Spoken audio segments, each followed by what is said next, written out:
What's up, everybody? Welcome to the tavern. I'm, I'm Spencer, And I'm Eli. and this is a disaster. Uh, we're a couple minutes late, not like 2 minutes, but still. I hit the button to start recording and realized I didn't set up the broadcast. Woof. Jeez Louise. I, All right.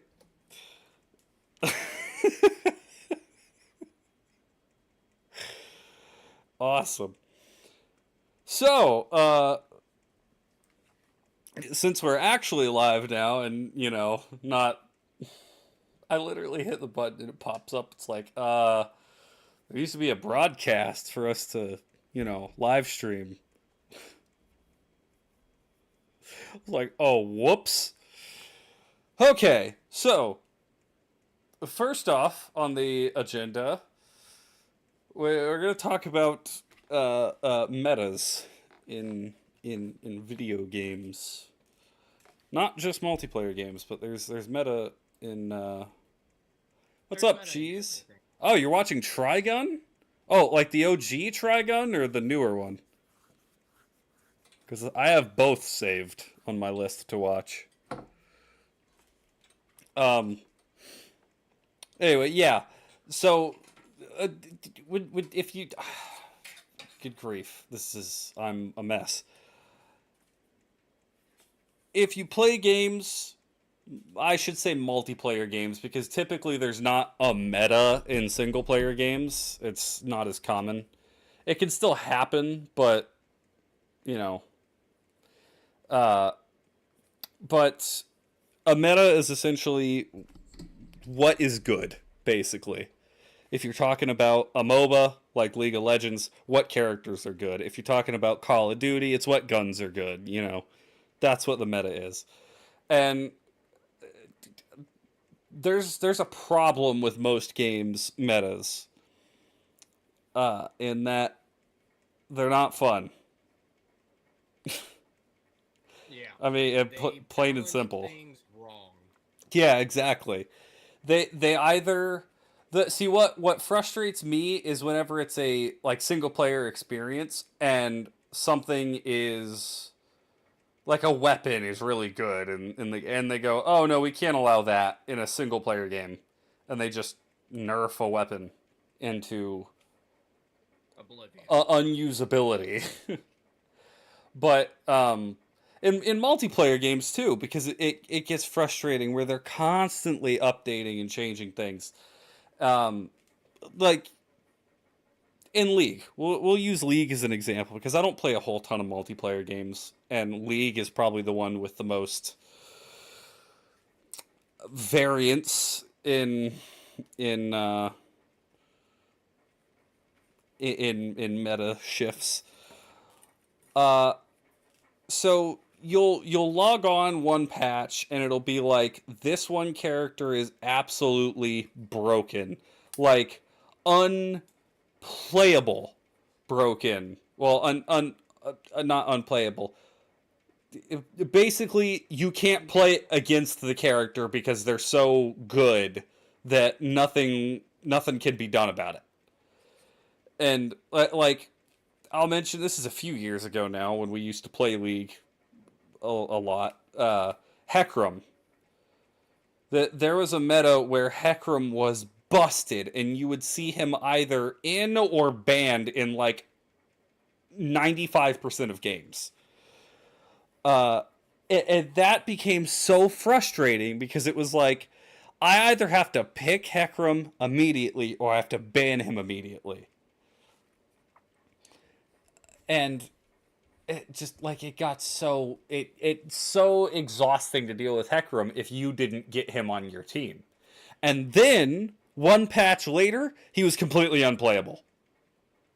Like bottom of the barrel, absolutely worthless. Don't even use him. He's absolute trash.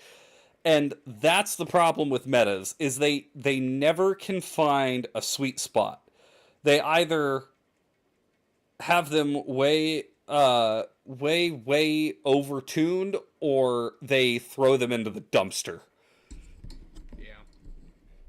And you mentioned the Helldivers with the adjusting the railgun. I have That's the thing I've liked about Helldivers is they're kind of like, yeah, we made a few things busted, but we kind of did that on purpose to get people into the game. yes. Now, my counter argument, a lot of people don't like that. I've seen a lot of people like, why did they nerf the railgun? The railgun was so much fun. In my opinion, rather than making the gun worse, you can barely hear Eli. Oh, that should be Hey, better. yeah, you should turn me up. Yeah, there we go. Uh, luckily, you've only said like two things so far. So, I know. I'm very quiet. I tend to be quiet, but um, but that wasn't a dig at you, by the way. That was legitimately. I'm just being quiet. Yeah, but yes. Oh, so what I would do personally is it like with the railgun. Well, the railgun is a good example. It's a co-op game. It's not a player versus player experience. Yeah. I don't see a problem in the railgun being strong. However, rather than let's increase the reload time, let's decrease the damage, something like that, make it something you have to earn. Or Oh yeah, you do. You have to get level 20 in the game. oh, Yeah, it is not like an easy thing to get to either. That's like I have like over 100 hours in the game and I'm just hitting level 20. yeah. See, then I completely disagree with that. At that point, I've had to put in a bunch of time to get to this weapon, and now you're going to make the weapon worse. Okay, yeah. So I completely be honest, disagree with that. They made up the reload time by like half a second. It's not even like a massive like everyone's like, "Oh, it's a nerf, it's a nerf, it's a nerf." No, it's not really. I mean, it is still a nerf, even if it does feel slight. But I mean, at the same time, you've seen what happens with League, where it's like, oh, they only adjusted the damage on that by like 2, and then it's like, oh, hold on, that had a whole lot more effect on the game than we expected it to. Well, League is also different because like you have to choose how you build things, you have to choose all that. Well, and yeah, there's a lot of management that goes into League where it's like they've got to think about every single item interaction with every single ability, with every single champion, you know. So, yes, of course, there's going to be difficulties there. But I still think sometimes things are truly too strong. It shouldn't be that getting to a weapon means that weapon is easy mode compared to everything else. That's true. And that's why my argument would be like, make it a weapon that, yeah, okay, you can now get it at level 20, but you still have to, like, have a kill streak in the game. I know Helldivers doesn't necessarily have kill streaks, but it's like, you know, maybe you have to kill 40 enemies before you get access to the railgun. uh You know, I can show you some stats from my games. I've hit over 1,000 kills in a game. okay, so higher than 40. But still, make it like, oh, okay, so I have to be good to earn that. You know. Another thing about that gun is it's incredibly hard to use. The railgun, nobody ever uses it right. Oh, okay. Which is really BFG funny. and Doom. Yeah, well, and see, that's the other thing. Or you could be like, all right, here you go. You have 5 shots for the whole round. That's pretty much what you get. You have to spend so much time to get it up so you can go like, hey, I'm getting 20 rounds of ammo, which is the max amount of ammo you can start off in a gun. And so it really doesn't sound like it was all that busted then. So the problem with it is everybody was taking it, and everybody was like, "Oh, this is the only gun you can take." and they would just like kick players who didn't take the railgun. See, okay, that is the issue. I think the railgun shouldn't be one you're able to equip right off the bat. Like, when you talk about the BFG in Doom, you have to go find that in the level. If you talk about, like UAV or a tactical nuke in Call of Duty, you have to get a kill streak to earn that. You can't just be like, oh, let me equip it, as a starting weapon. I would also like to point out they did not change the damage. Yeah, well, I mean...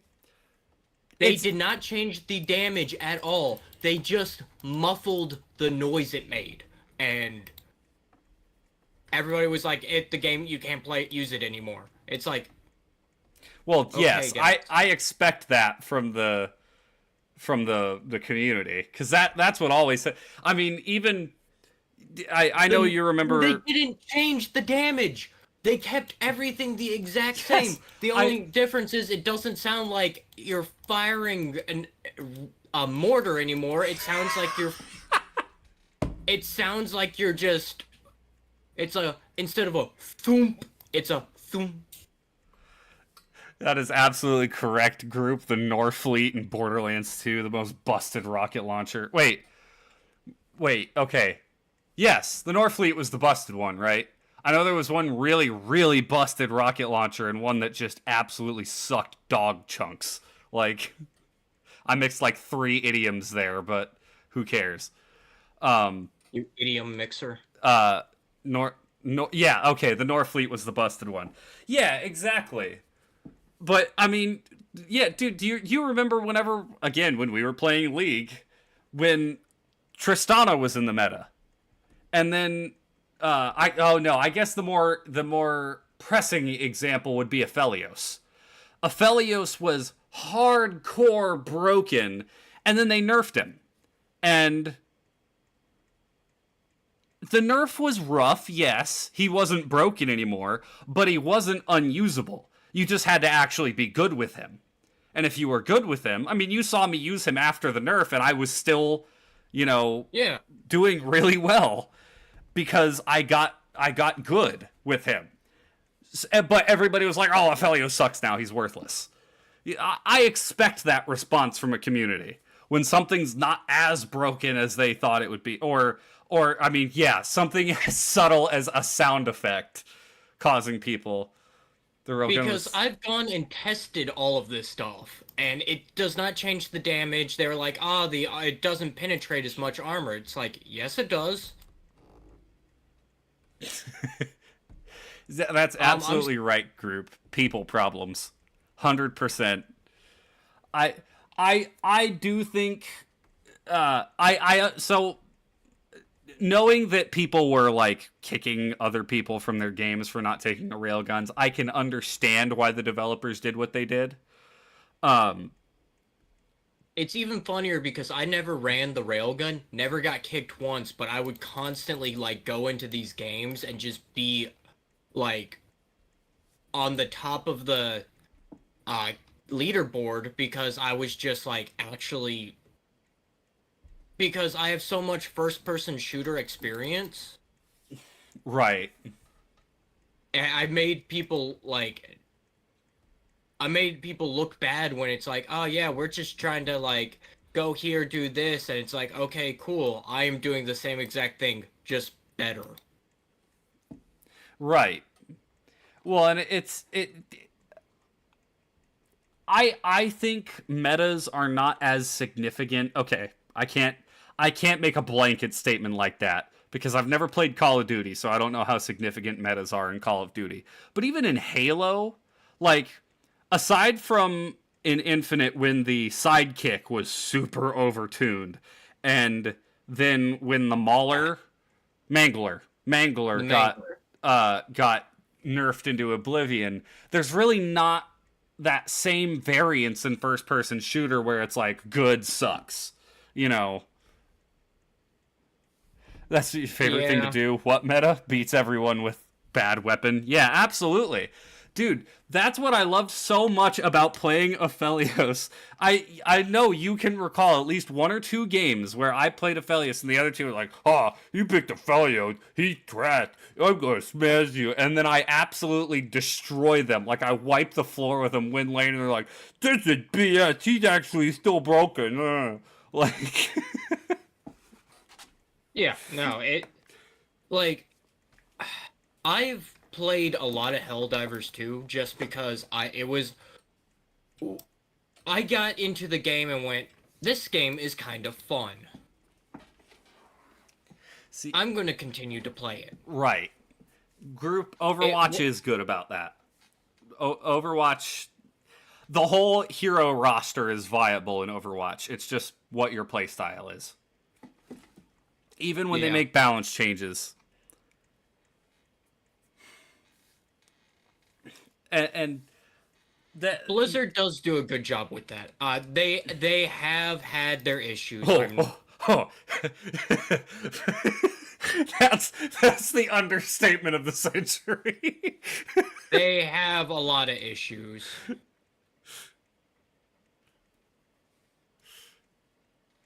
Yes, I saw someone get mad about a hero being OP despite them playing a very good counter. Yeah, and that's... I have played into disadvantageous matchups, and I remember at least once I hated the fact that I was actually decent at League because it made me want to kill my off myself in game. YouTube, I didn't, I didn't say it. I like League constantly had me like, I'd get off of League and I'd be like, gosh, I want to Kurt Cobain myself right now. Wait. Oh, wait, stream disconnect? Hold on, what? YouTube says I'm still alive. OBS sucks. No, OBS says it's fine.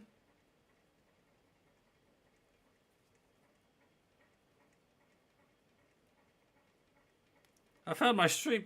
Group, are you screwing with me? Probably, it is group. This user's been banned for... Oh. Yeah, he's making a joke off of me saying the word. But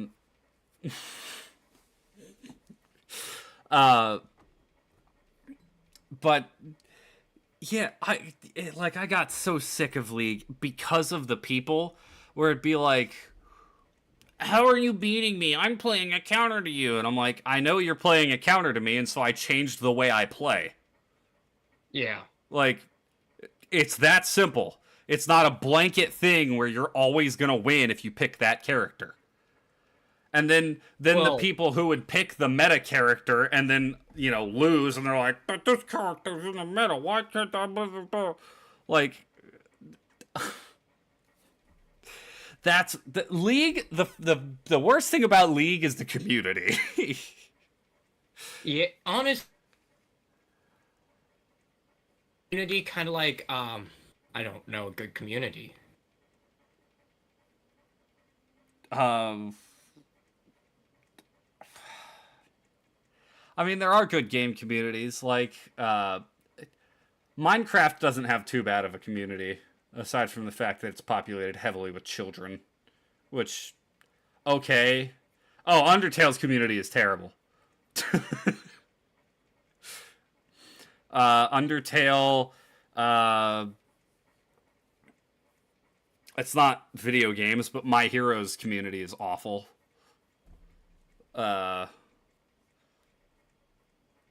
What's an anime that's real, or an anime, a community that's really is just chill. I know there's, hold on.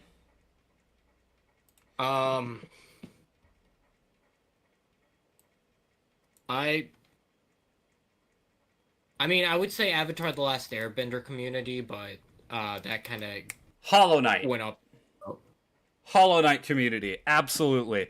I have never seen any real discourse in the Hollow Knight community other than like, You know, oh, this is the best boss. Nah, this is the best boss. Oh, okay. You know, that's really the worst that I've seen. A bit spoilery. Yeah. They're pretty good. Hollow Knight is pretty good. Dark Souls is good if you're in the community. Like, within the Dark Souls community, most of the people are pretty cool. If you're trying to get into the games and you're like, man, this is hard, then it's like, get good. Oh, you don't even, like, blah, blah, blah. Like, that does get pretty annoying. And then you've got the select group of people who are like, well, you didn't beat the boss blindfolded with half a controller and, you know, one hand. Like, but not the worst community overall. Halo's community isn't too bad either. It's gotten a lot better. It used to be terrible. Oh yeah. Like yeah. back in like the old days of Halo 3. Oh yeah, that definitely. I remember getting called gay in every language. And that is not a joke. Oh yeah, I know. I was laughing at what Group said. It's like, yeah, like those snobs beating NKG with only Shadow Dash. I wonder who that is. Yeah, I don't know. I don't know who'd do that. That'd be a pretty weird. I'm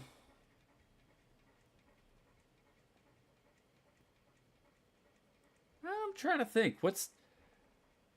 I know there's one gaming community that I'm not thinking of that it's like the Minecraft community is united, but they're united against Mojang, and that's what we're going to talk about in a minute. But I'm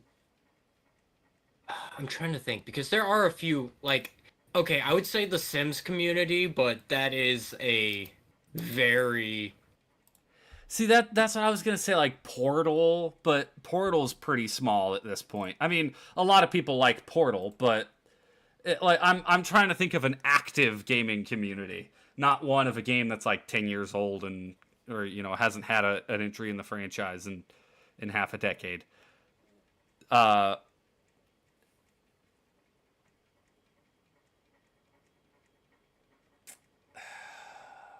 jeez.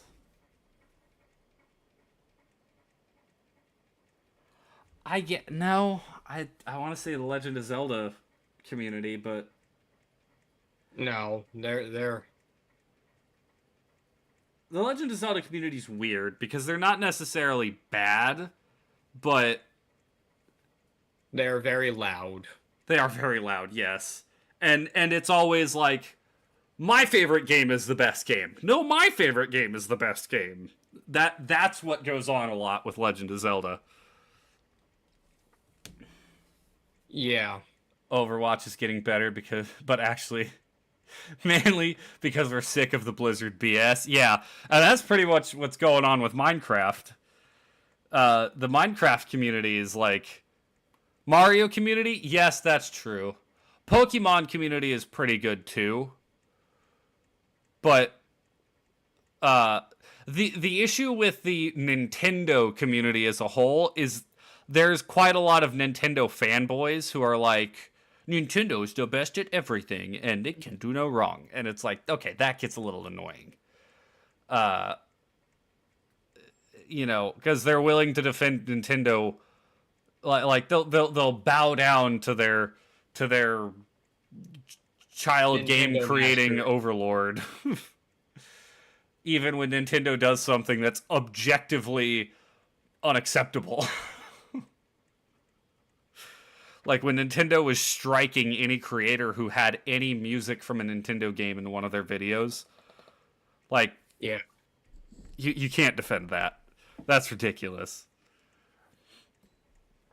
But that's what the Minecraft community. Have you seen the Minecraft community, or at least the memes?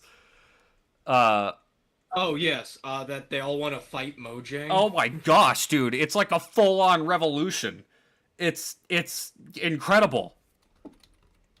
You know what's the sad part is? You know, what figure they're rallying behind that is no longer with us? Oh gosh. What? Technoblade. Oh really? Yeah, they have been rallying behind Technoblade because he was such a... How to put this? He was such a big part of the Minecraft community, Oh yeah. but at the same time, he was somebody who went after only anarchy. Wait. What? Okay, we'll pause this for a second. Steven Universe fandom bullying a kid to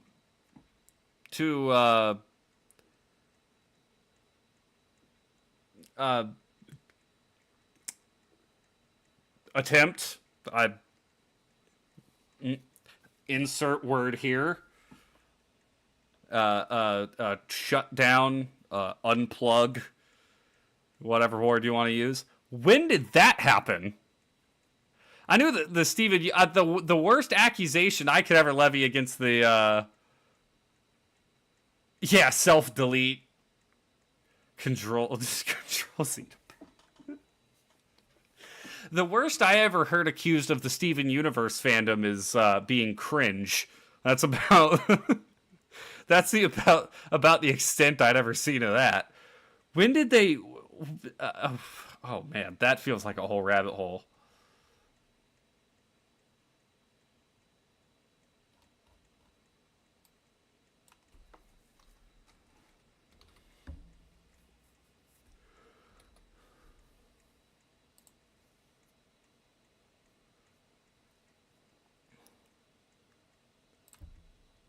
Someone drew a fat character fan art.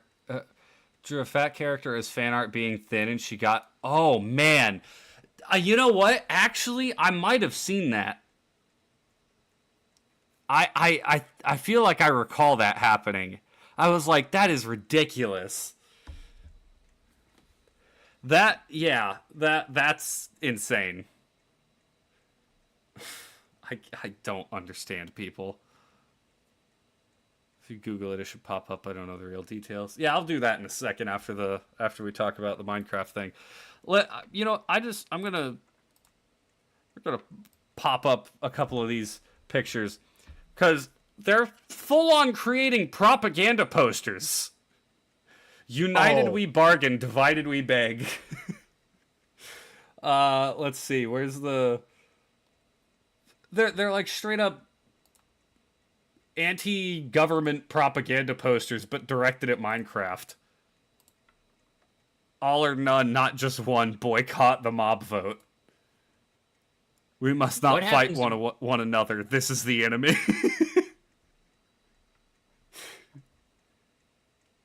What happens if they get no votes on the mob vote? Do they just go, oh, uh-oh? I don't know. I mean, they're gonna get votes because there are people that are not gonna participate in the boycott, but yeah, like definitely they should. What?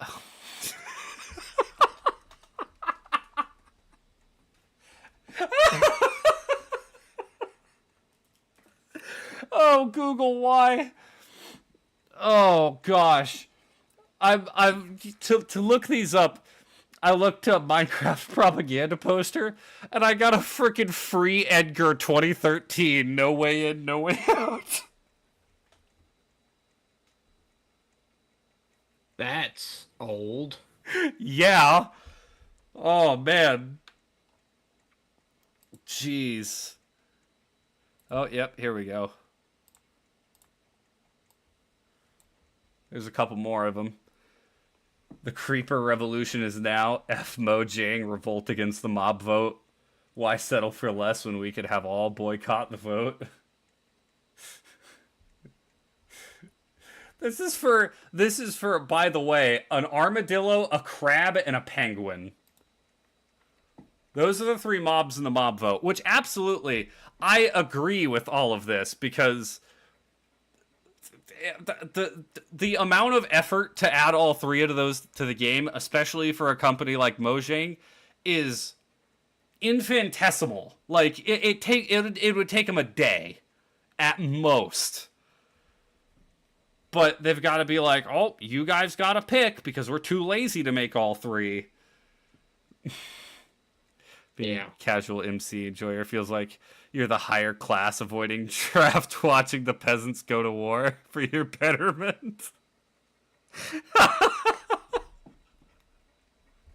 Well, and see, I enjoy Minecraft. I'm not like, you know, jumping on this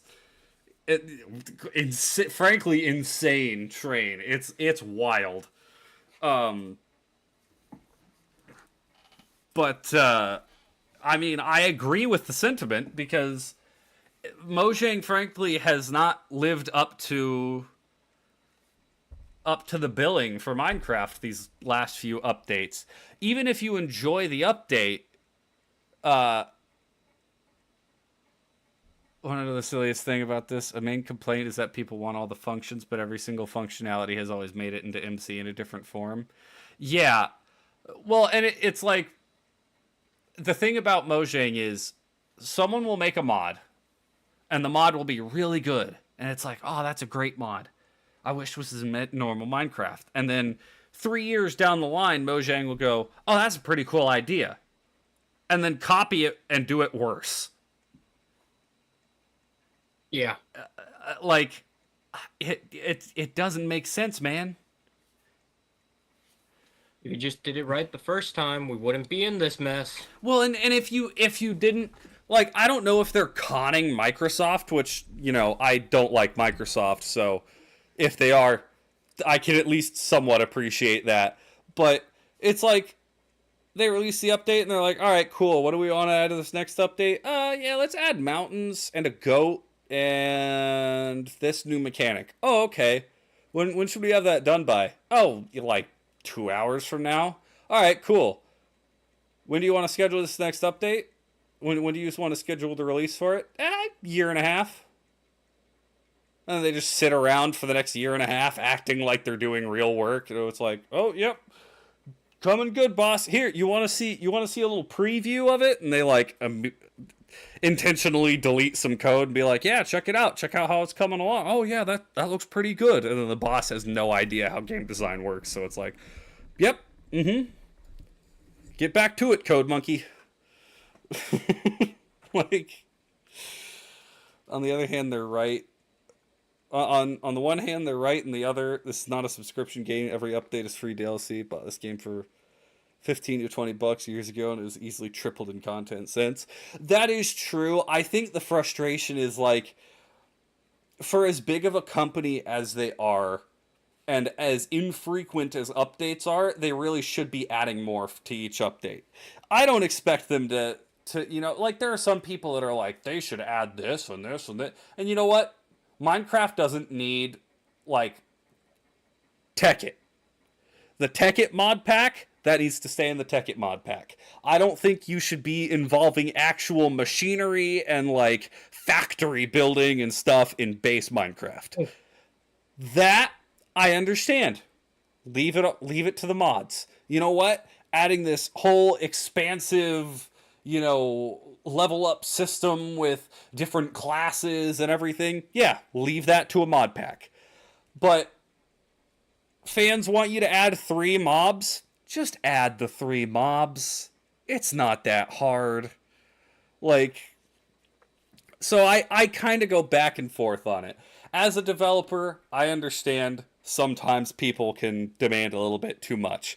But on the other hand, as a developer, I recognize just how easy it would be to add these 3 things and make everyone happy.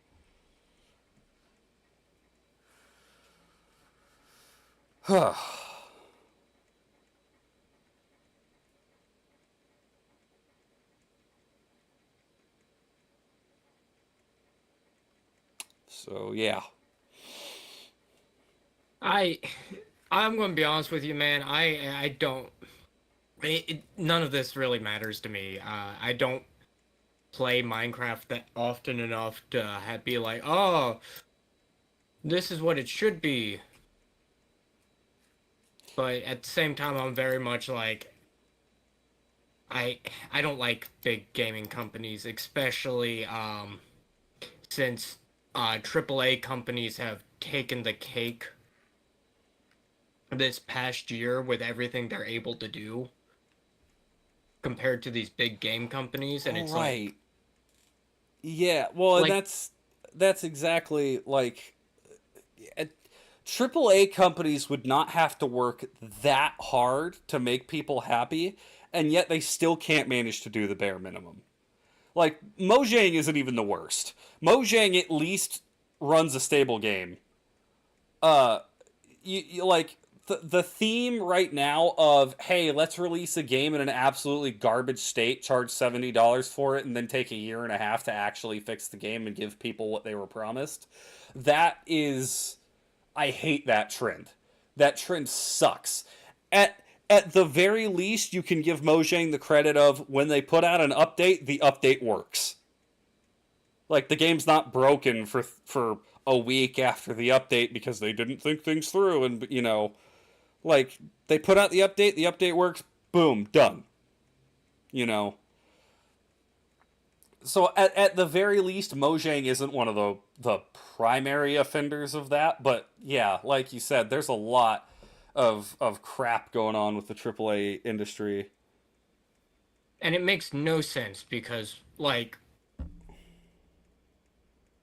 it's not that hard to make. I hate to say it, but it's not that hard to be like, hey guys, yeah, we're behind schedule. Can we have some time to get it right? Right. Well, and And how many companies would and how many gamers would just be like, no, we're cool with that. yeah, we got well, and that's the problem because I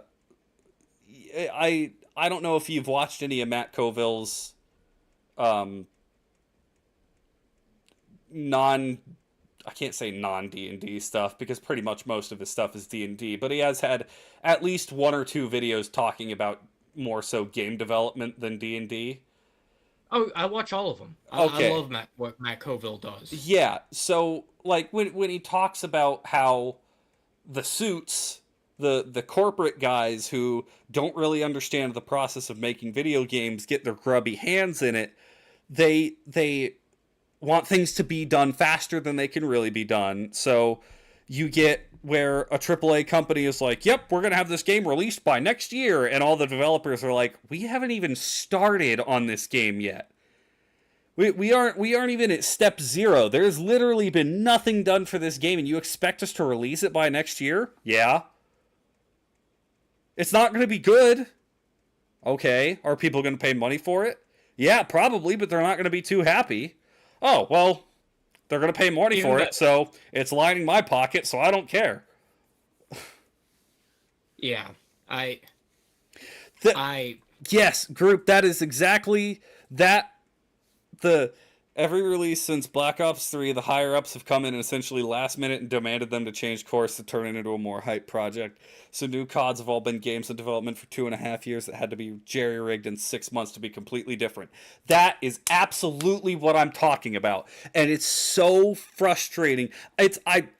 I gotta be honest, I really don't want to work for a AAA company.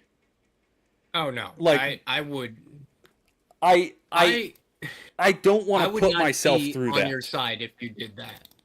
I would be very much like, hey dude, this no go. It, it's This no good. it's one of those things where it's like I'm not willing to compromise myself or my own morals for money.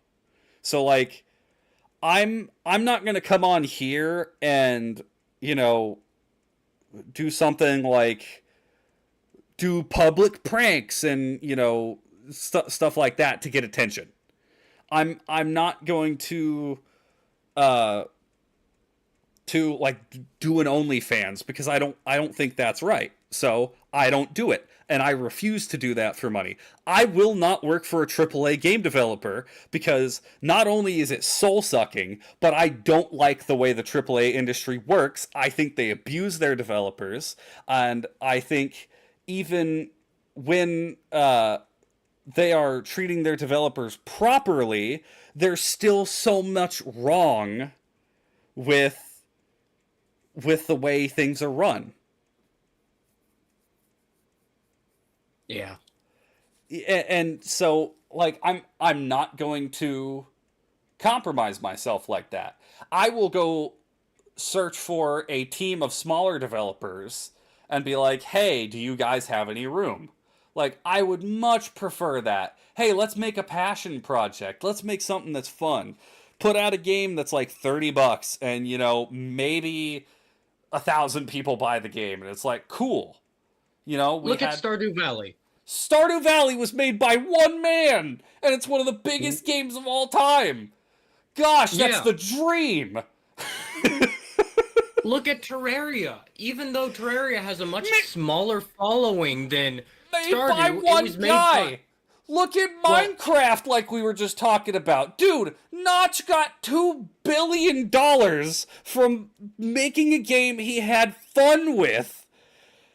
And he added a couple of people on with him along the way and then got freaking rich.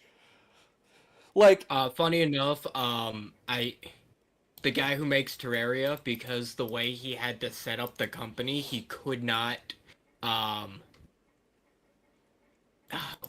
he couldn't have a company by himself. He actually had to appoint somebody. So his girlfriend at the time, now his wife, he was like, "You're gonna work for my company so I can make this project so we can make money." And she was like, "Yeah, sure, whatever." And so she helped develop and set up everything.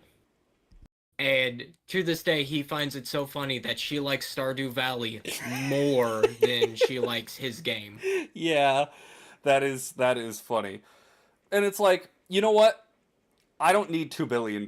I don't need to make a successful game and then sell it to some game company to get super rich off of it. Like, that's ultimately not what I want. I don't really care about having that much money. If I have enough money to get by, I'm good. So, like, it's really about like the enjoyment of making a game. And you know what? If you and me could make our game and it like hits off pretty well and people enjoy it and it's like I can keep doing that, like, dude, I'd be more than happy. If my freaking YouTube channel popped off and it's just me chilling with people all day playing games and talking about stupid stuff like this, like, I'd love that. Yeah.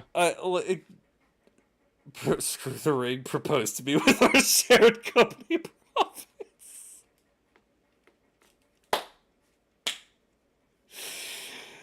Oh man.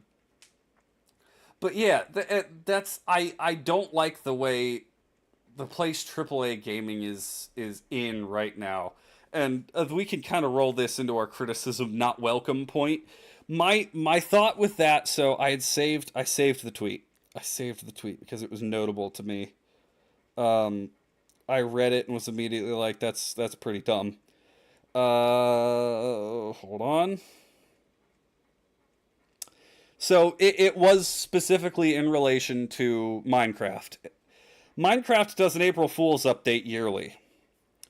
And usually it's something dumb like, hey, we had this YouTuber voice all the villagers in the game and we turned your character into a villager. So it's stupid stuff like that. Yeah. Oh, we have the hug and love update where there's no way to damage mobs and like zombies just hug you and like all fun things.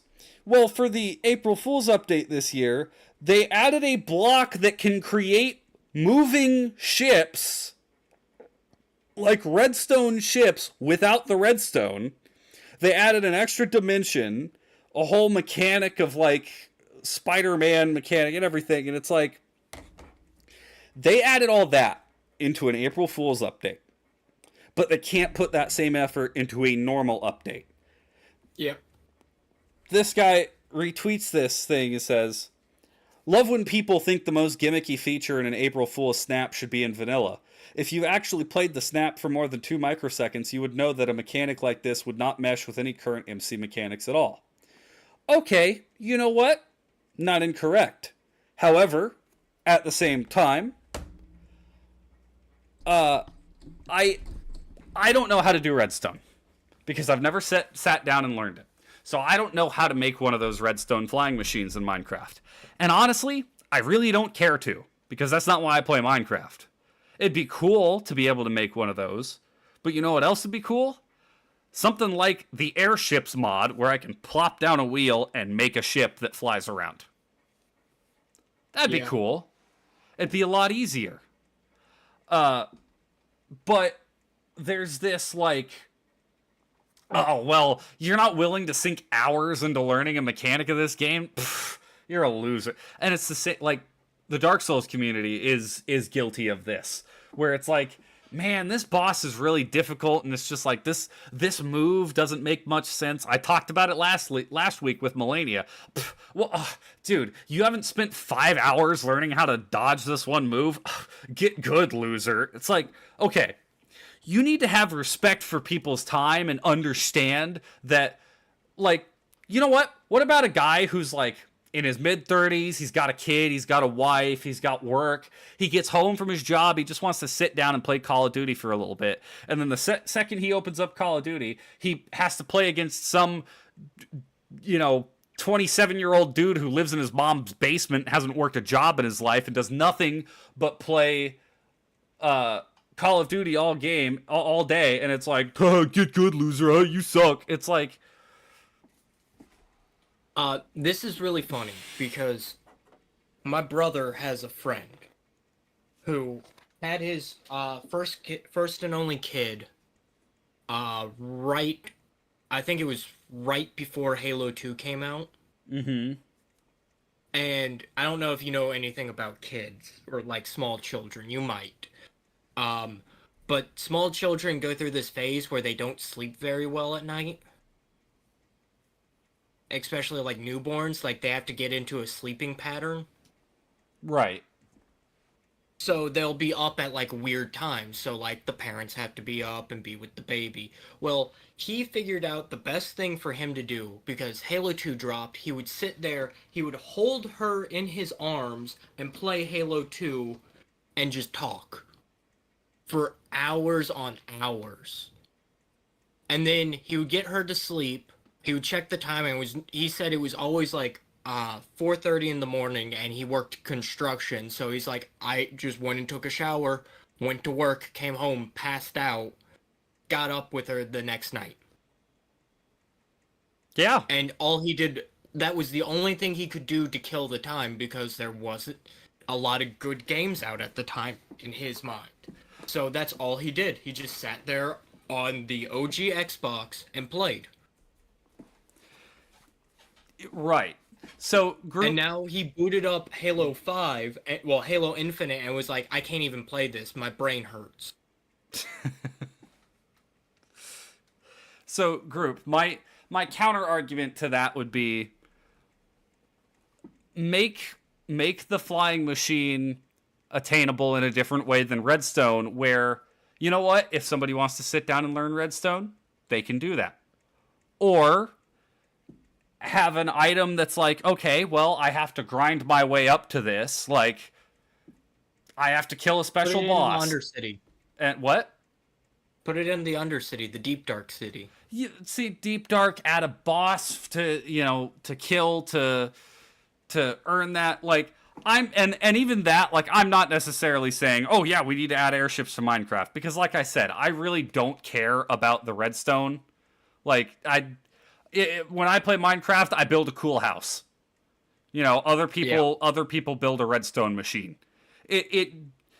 In the case of Minecraft, it's a lot more loose, where it's like, you do what you want to in Minecraft.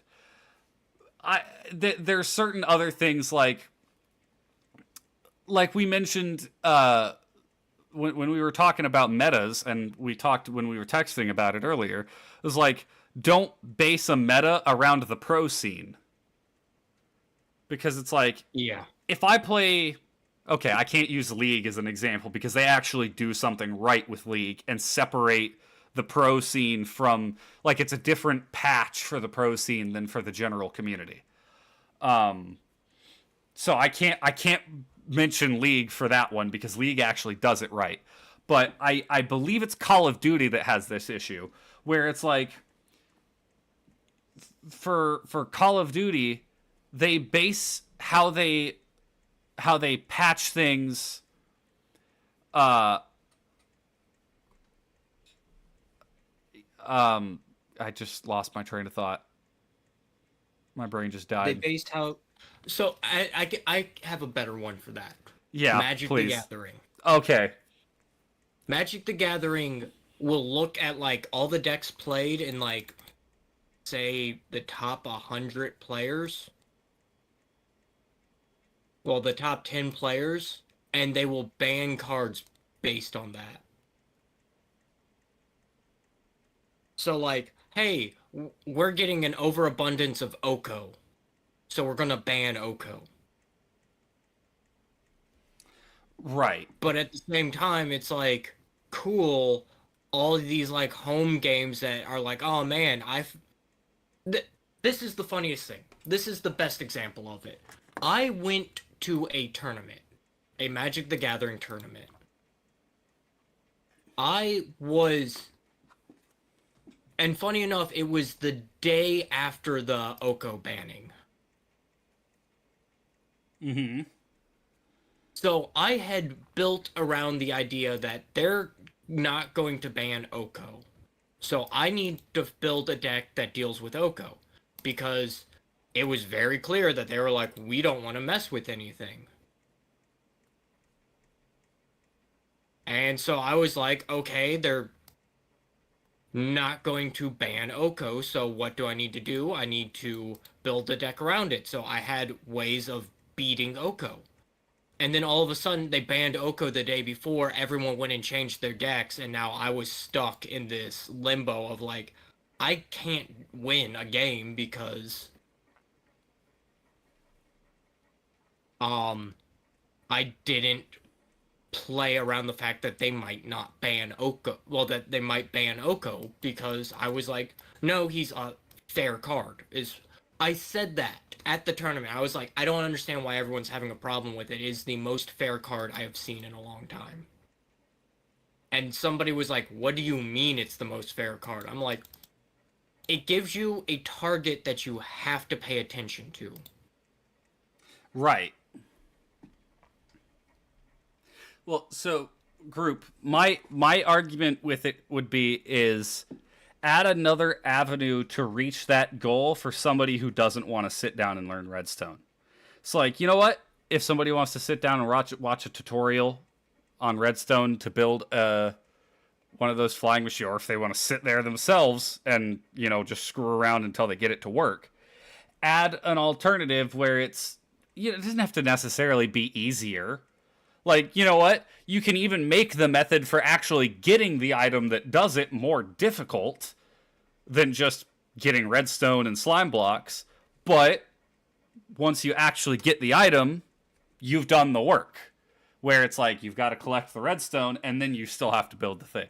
Like, and again, like, I'm not necessarily saying Minecraft needs flying machines. That's just an example. And I think the main point of the April Fool's update debacle, hullabaloo, what's the word? There's kerfuffle. That's the word. Kerfuffle. That's I love that word.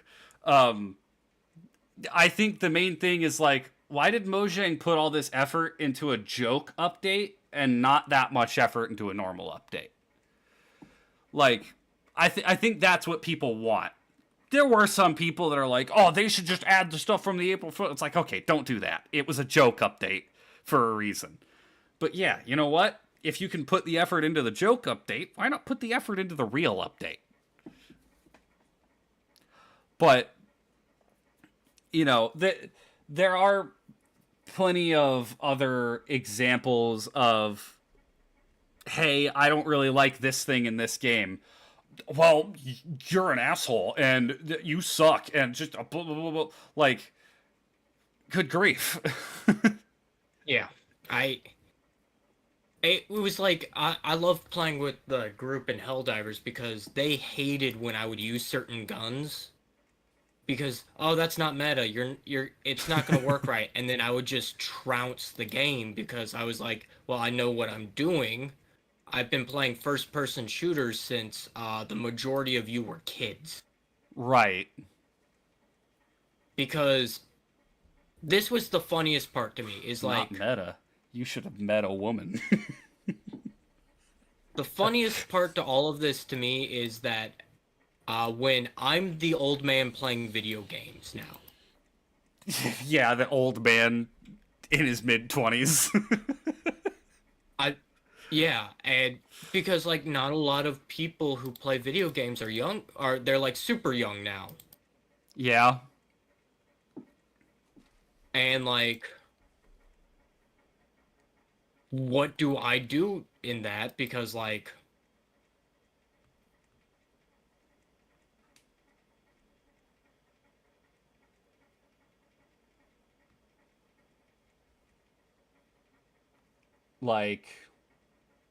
it's just like what am I supposed to do when it's like that? Like when I'm in my mid 20s and people are like, "Oh, you're too old to be playing this." I'm like, "What do you mean I'm too old to be playing this?" yeah. I've been playing these games since you guys were kids. Well, okay, when you say something like that, you sound old. But Okay, I played the original Halo. yeah. Like, Well, you know how ridiculous people find that? that I mean that's mind-blowing that people find that ridiculous, but I mean, yeah, like games are my pastime and they will always be my pastime. And I think there's a certain level of there needs to be a level of accessibility for everyone, but ultimately there still should be a quote unquote barrier to entry. Like Well, a learning curve. a learning curve, yeah. Like Dark Souls. You hop into a Dark Souls game, whatever the first boss you fight in Dark Souls is probably going to be the hardest boss you ever fight. Until the next one. They'd tell that, well, I let me rephrase that. Because, yes, obviously the tutorial bosses are not that difficult. But you know what? Here, phrase it like this. The first Dark Souls game you play is the hardest. Because you don't have the experience, you're being thrust into a completely unfamiliar type of game, you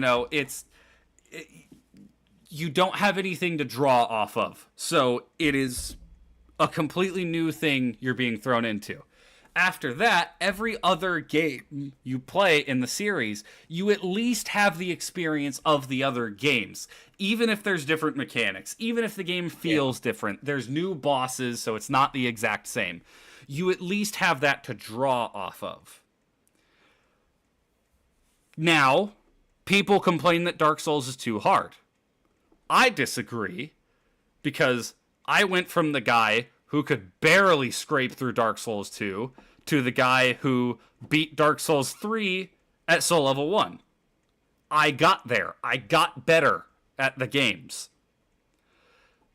People don't want to put a whole lot of time into getting better at the games. That makes sense. If it's not your kind of game, don't waste your time playing it. I don't like Call of Duty. I don't like most multiplayer shooters. So I don't play them. I play them a little bit with friends, but that's about it. Like, I don't really You open mostly up play them with me. Yeah, pretty much. I don't typically open up Halo in my free time and jump on a multiplayer game. It's just not my thing. I'm not great at it. I don't feel like putting in the time to be great at it because, you know what? I'd rather just go play a Dark Souls game or a Dark Souls-esque kind of game because that's what I enjoy. So I'm not trying to say, oh, every game should cater to every person because that's the dumbest. There's actually a YouTuber. He's pretty well known for being an absolutely horrible person. Quantum TV. I'll call him out by name. He can write a hit piece on me and tell me to go off myself in game if he wants to. but he got into this whole debacle with another YouTuber because that YouTuber called him out on his crappy Elden Ring take. He said, if you play these games and you're good at these games, well, for one, he said Elden Ring was a bad game, period. It's just an awful game, and if you enjoy it, you are an idiot and you suck. And told people who enjoyed it to go off themselves. And when people were like, hey, yeah, screw you, he was like, this community sucks, and if you don't, agree with every single point on the game with them, they hate you. It's like, well, dude, maybe if you don't tell them that they're idiots for liking this game, they won't respond to you like that. But he makes the quite possibly the dumbest statement I've ever heard.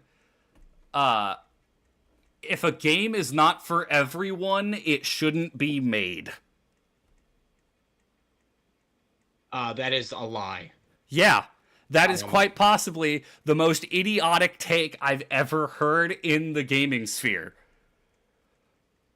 No game would ever be made because no game is for everyone. Oh, what's that? Halo? Nope, kids can't play that. It's rated M. Don't make it. Oh, what's that, Elden Ring? Oh, Elden Ring's too difficult for a lot of people, so don't make it. Oh, what's this? Connectimals? Oh, that's for kids. Adults won't play that. Don't make it. Like, yeah. That's a dumb take to have. So, I'm not going to say every game needs to cater to everyone, but the game shouldn't cater to the top the best players at the game. Yeah. It should cater to its general audience. And a lot of time it's general. This is the other thing is most of the time the general audience for a game depends on the game, because RTS games, they've been doing surveys about it recently. RTS games actually have the oldest age barrier, basically. Yeah, I mean, that makes sense. Because you have to play them for a long time to get better at them. And for younger people, they don't want to sit and play an RTS game for a long amount of time. They'd rather play a Call of Duty or, something like that.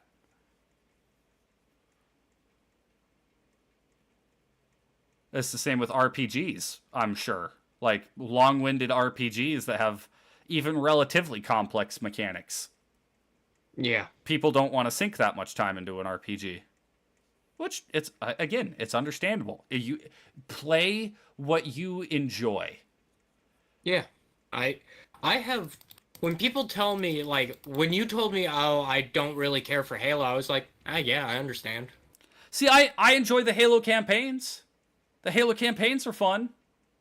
The legendary, the lasso makes me want to kill someone in game, but like, good grief. Yeah, I could play through every campaign on Heroic and enjoy my time with it. Yeah, I think you've played through quite a few of them. Yeah, Reach and 4. What's up, Shadow City? We're currently talking about kind of metas and video. We've kind of dipped back into metas and video games and how games are balanced and everything. At the moment, talking about Halo, and I made the statement, play what you enjoy, because there's a lot of people who are like, oh, well, if you don't want to sit down and spend 5 hours learning Redstone, then you suck at Minecraft. Or if you don't want to sit down and fight the same boss for 7 hours, then you're bad at Dark Souls, Like, I don't like those. If you want to sit down and fight the same boss over and over until you triumph, that's what I like to do. I enjoy that immensely. Let me fight the same boss over and over again.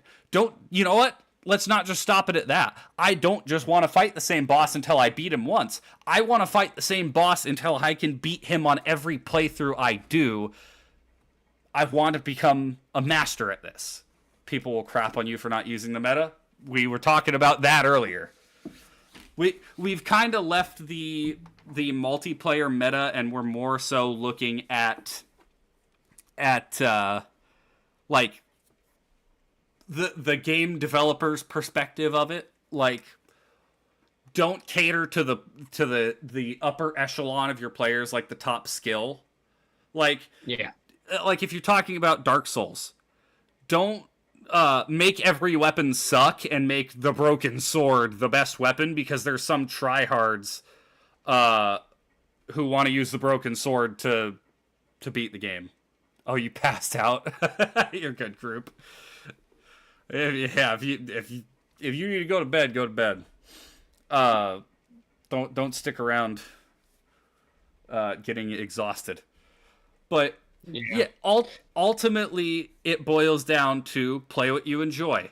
If you want to play sports games, you know what? I think sports games suck. There's a lot of people who don't like sports games, but if you enjoy them, enjoy them. That's the point of gaming. It's a hobby. It's kind of funny because I really do enjoy sports games. See, I enjoy NHL for a little bit.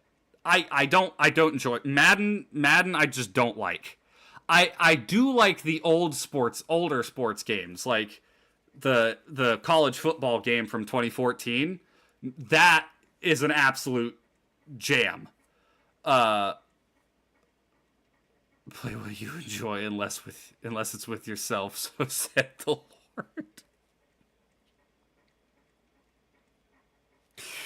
Jeez.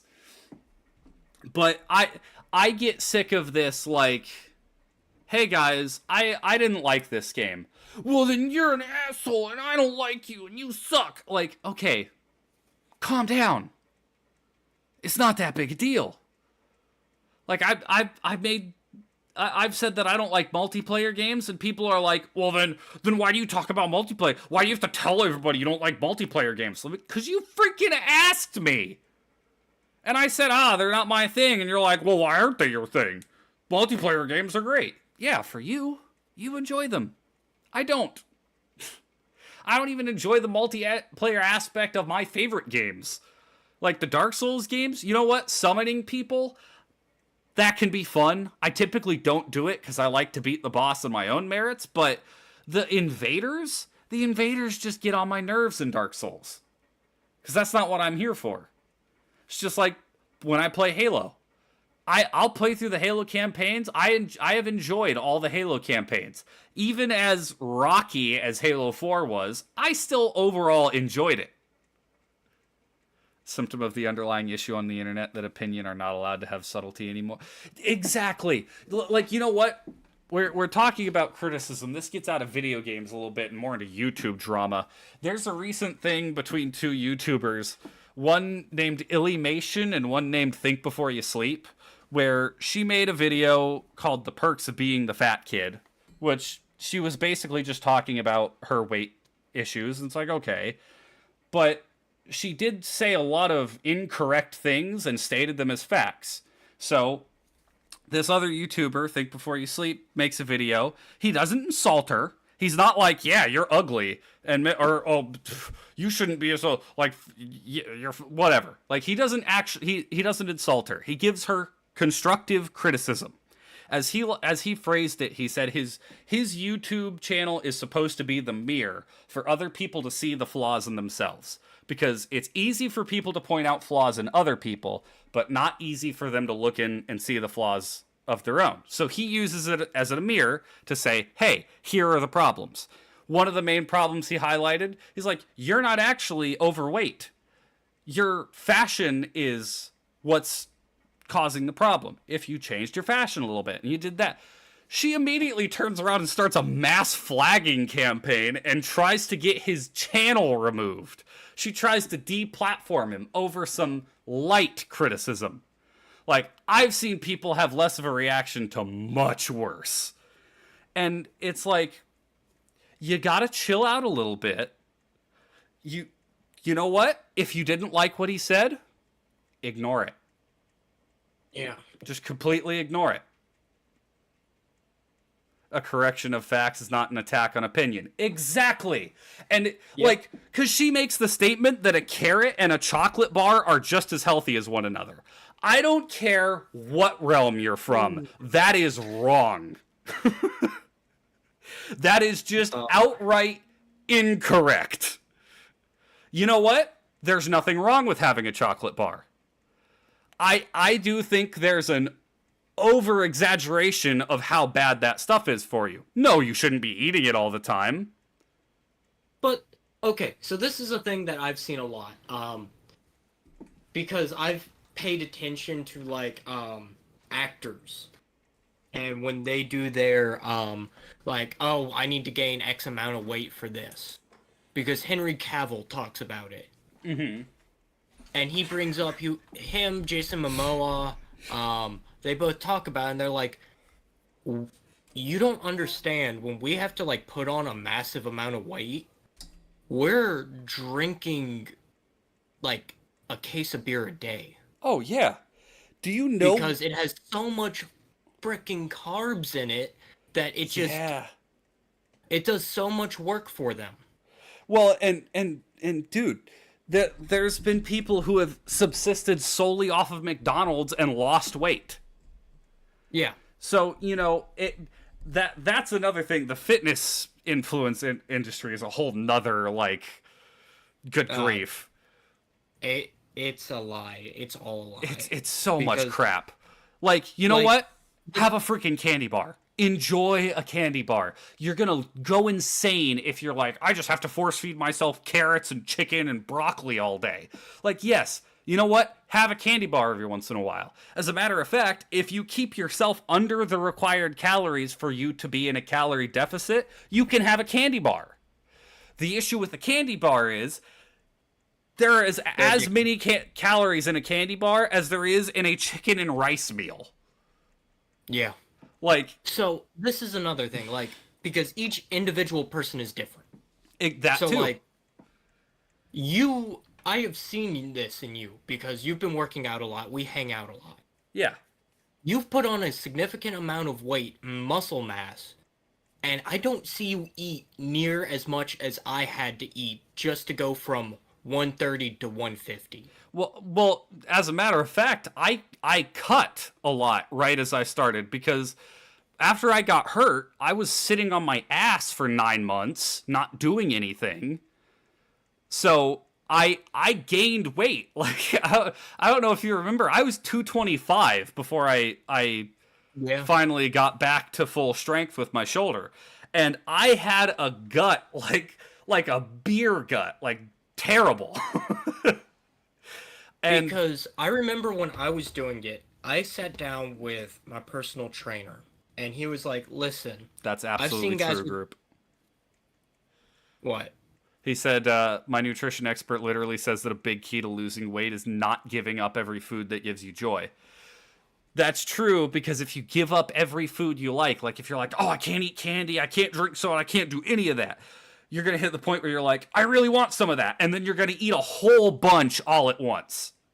Where if you have a candy bar once a week, you're going to be like, cool, I had my candy bar. I'm looking forward to the next one. But my personal trainer sat me down and was like, listen, man, you are going to hate food. Yeah. And I was like, what do you mean? He goes, I've seen guys like you come in, and he's like, because you've met him. Don't say his name. Yeah, he's actually an influencer too, which is really really? Funny. Oh, yeah, he is. But he remember where we originally did game night? Yeah, I know what you're talking about. Door? Yeah, he was like, I was big and heavy. When I started, I was eating 1,800 calories a day to cut weight and get into shape. He goes, he's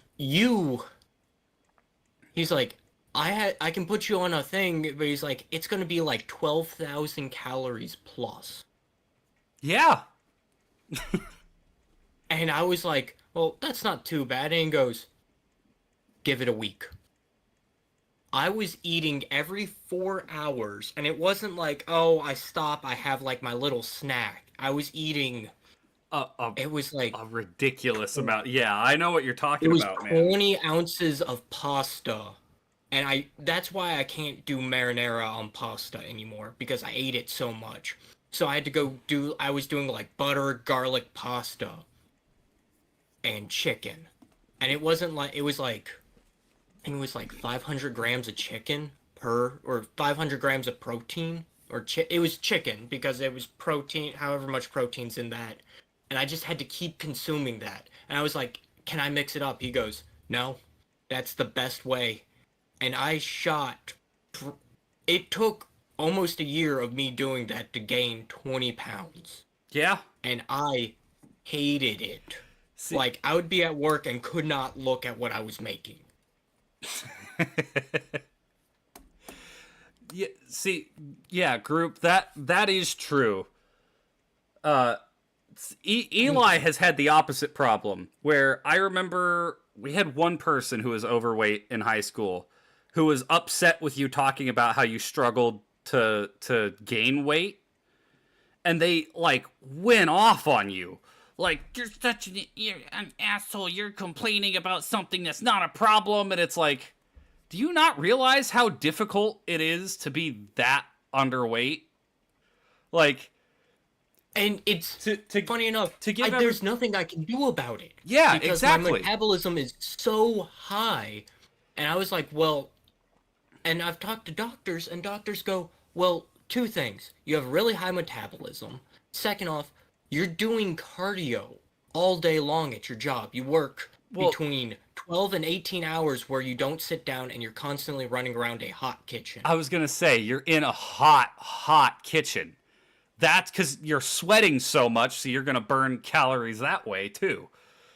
Even if it's not the most effective way to burn calories, like sitting in a sauna is not going to shed weight off of you. When you're running around in that heat for that extended period of time, it definitely makes a difference.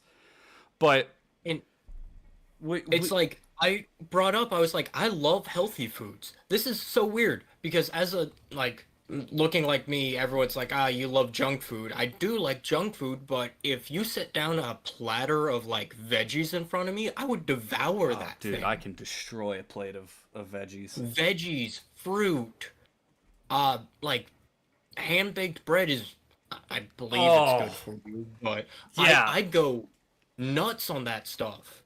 And it's like, but it doesn't help me pack calories in, so I had to, but it fills you up, so it's like, nope, you just gotta put all that aside and just look at it. Like, I can eat a green pepper raw, I can eat an onion raw. I love that stuff. Right. It was bad. And that's where, see, that's the most people struggle with the weight loss. That's what most people have troubles with, because more often people gain weight and want to lose it than are underweight and need to gain more weight. You get actors that have to deal with that, but really that's just because it's like an actor has to drop down to 150 pounds for one role and get back up to 205 for the next role. Yeah. So that's what, to give people an idea. I'm 6'2", you're 6 foot. I currently weigh 205. You weigh 120? No, not anymore. I'm sitting right now at 145. Okay, so you're even better than you were before. I've also put on a significant amount of weight since I've stopped really working in the kitchen and I'm just doing prep. Right. So we have gone to buffets together and gone plate for plate when you are significantly smaller weight-wise than I am. Especially when we're only 2 inches different in height and we're like more than 50 pounds different in weight. The fact that we eat the same amount is ridiculous. Yeah. And like this thing that I've always looked at with, I get that group. Is like I'm like, I know every person's journey is tough. Now, okay, there are some people that I look at and it's like the guys that like have the 8-pack of abs are built like a brick house and don't even try. Steroids. Yeah, well, there's that. But it's like I'm like, man, this sucks. Like, somebody, I believe we've said his name on the podcast before, Adam. Yeah. Me and Adam had complete opposite diets when we were both going to the gym Yeah. because we went together, and he hated it because he would sit down with his like plate of salad that he couldn't have like acids on, so it was like green peppers and lettuce. Yep. And I'm sitting there with like two pizzas and 20 ounces of pasta, and I have to eat all of it.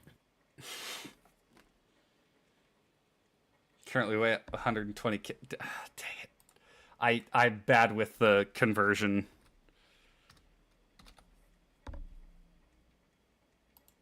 Okay. Well, like again, it depends with your height how that how everything affects you, and it's a difficult thing to do. Like I when I played football in high school, I did not drink soda, period, for 2 years. And I was in really good shape at that point. Right after I got out of high school, I know you remember it, I was going almost daily and getting that 64-ounce Speedway mug of Dr. Pepper. Yeah. Daily. 64 ounces of soda. And I got so bad after that. When I finally cut out soda, that was like my biggest vice. But The good worst grief. part is I don't want to cut soda because it's one of the highest calorie intakes I take in. And during you the day. need the weight. Yeah, so everyone gets like, oh man, it's like, they're like, you need to stop drinking soda at work. I'm like, listen, I'm drinking because I have a thermos that I take to work, which is 32 ounces. I'll drink 2 of those of water and 1 of those is soda, and I look horrid. Yeah. And then I cut it to like 1 and 1, and I look kind of okay. Group, that is one of the best things you can do. Not giving up soda but switching to zero sugar or diet soda is a massive help because it is so much less calories than just drinking normal soda. I personally, I can't drink zero sugar or diet soda. It just, all of them taste gross to me. So I just ended up being like, I'll have a soda every once in a while. I honestly can't tell you the last time I drank a soda because I don't know. Last Wednesday, not this past Wednesday, the Wednesday before, because you were trying out the new Mountain Dew flavor. Yeah, and I had like 2 sips of it, and I was like, "This is gross," and got rid of it. Yeah. I don't know how I remember everything that goes on at D&D. YouTube people getting mass flagged for nothing, people getting doxxed, literal cam girls. Yeah, it's a whole crap show right now. Yeah. But I see the fitness one is the one that's the most disgusting to me out of anything on YouTube. Like people being like, "Oh yeah, if you buy my supplement, you can get buff like me." Let's ignore the fact that I'm juiced to the gills with so much steroids it could kill a freaking elephant. No, we're just going to conveniently omit that information. But if there was only 0 cal alcohol, you'd be so much better off. That alcohol is a tough one too. I never struggled with alcohol because I think it tastes gross. Yeah, you did. Absolutely. I think it tastes gross. Gain weight. Yeah, you still didn't gain weight. I don't like the sad part is his supplement. I was going to the gym every day when I was drinking heavy too. And I looked pretty good for a while. I had the 6-pack. You did. The Bruce Lee muscle, and then I just was like, I can't keep up with this, man. And when I stopped drinking, I was like, I would go to the gym and just be like dying afterwards. I was like, I can't do this anymore. I gotta figure something out. You should come to the gym with me.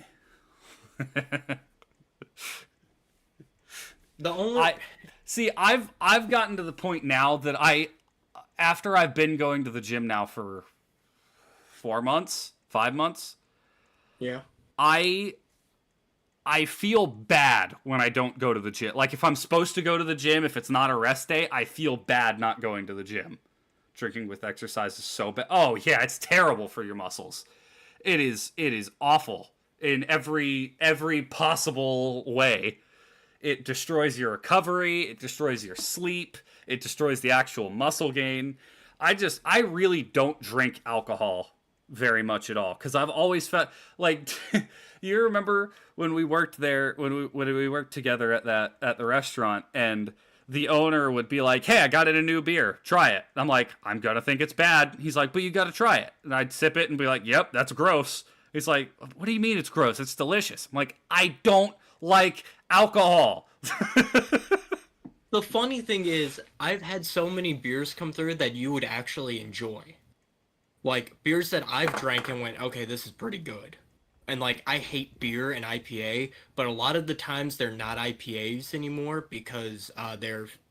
I don't know what's going on with the IPAs scene are here in freaking Tampa. disgusting, dude. Yeah, but it's mostly gone to sours now, and you were decent with sours. I do like sours. I don't like sugar. Try this new flavor jelly bean. Yeah, that was pretty much it. Like, hey, we got a new beer. Try it. I'm like, I don't wanna. But, like, no, there's... I'll have to buy some next holiday season because he brought in one that I took a sip of it. I'm like, this is pretty good, and our beer guy was like, well, we just opened 12 at the bar because somebody ordered 12 of them, and then they went home sick, but they had already bought them. Mm-hmm. So they were like, we don't know what to do.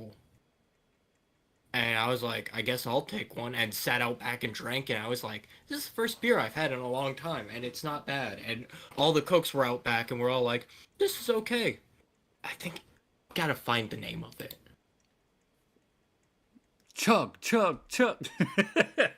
No, he does not need to be. You don't need to be doing any chugging. It's called Celebration. Okay. This is an IPA, but it does not taste like an IPA. Celebration. Okay, so it is. Yes, I'm older than 21.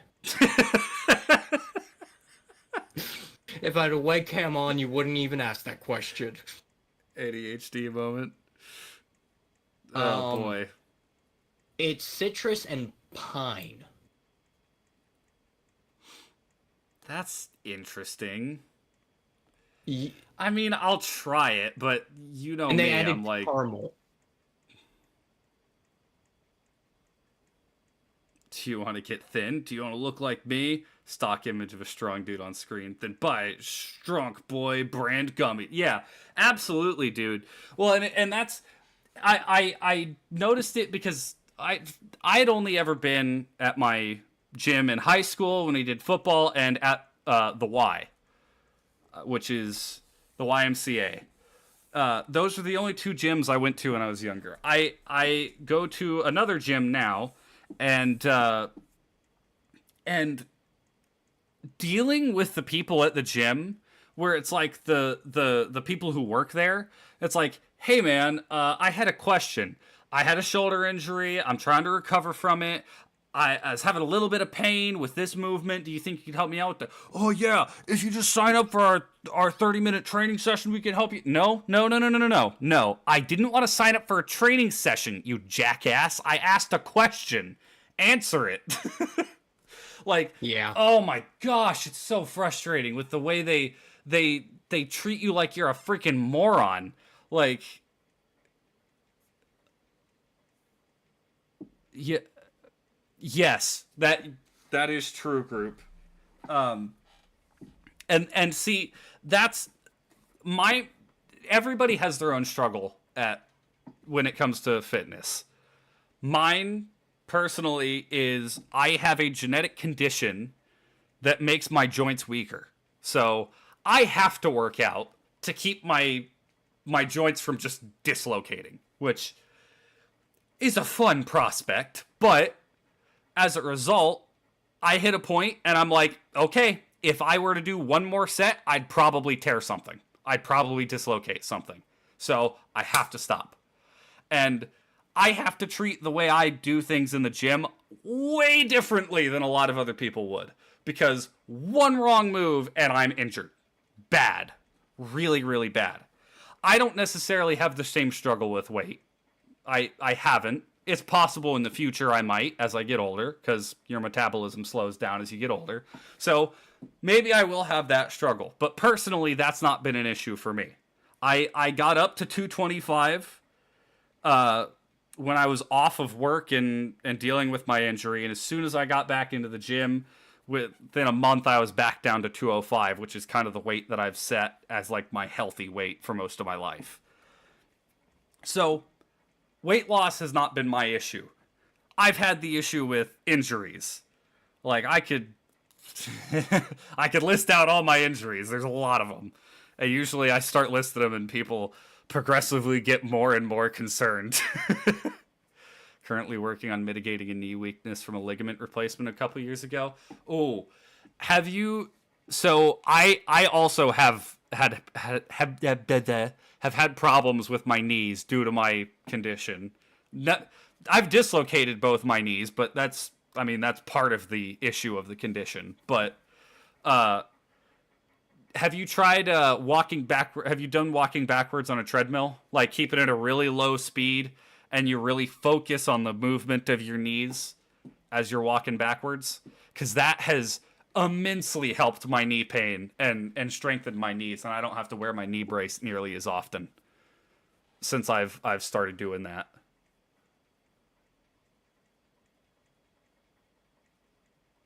Maybe instead of naming your injuries, name what you haven't injured. My elbows? I haven't injured my neck.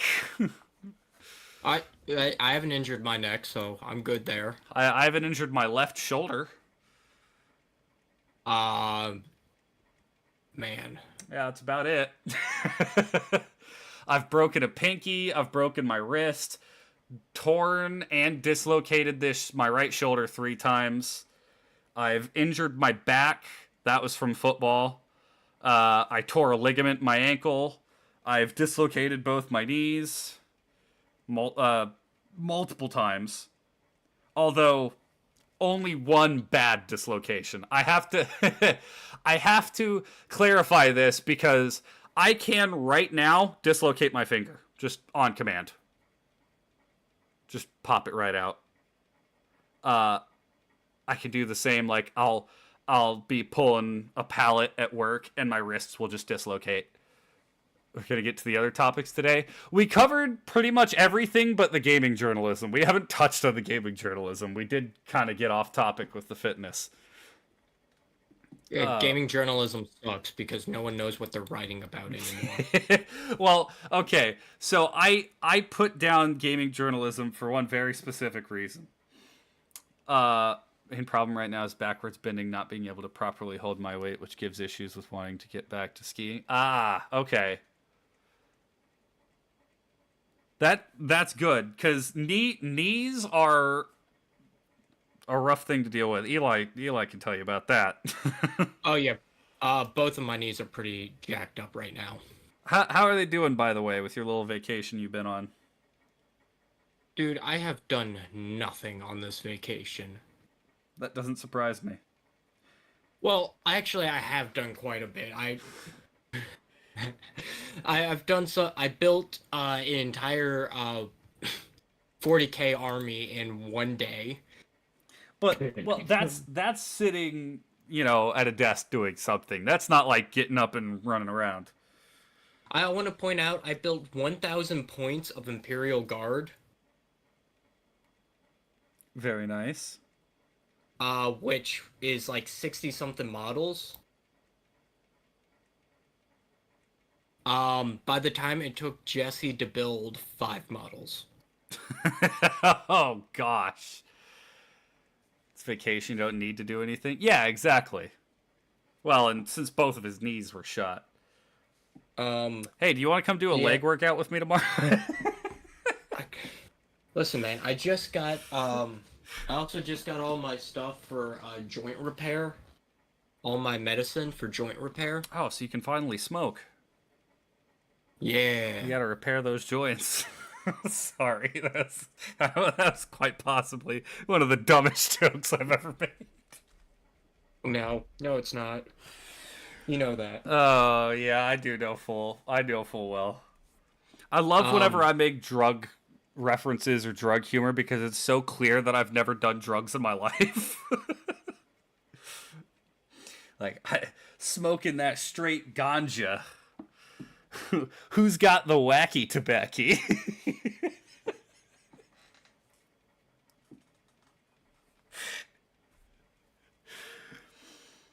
Oh boy, I can hear you rolling your eyes. I'm just disappointed, man.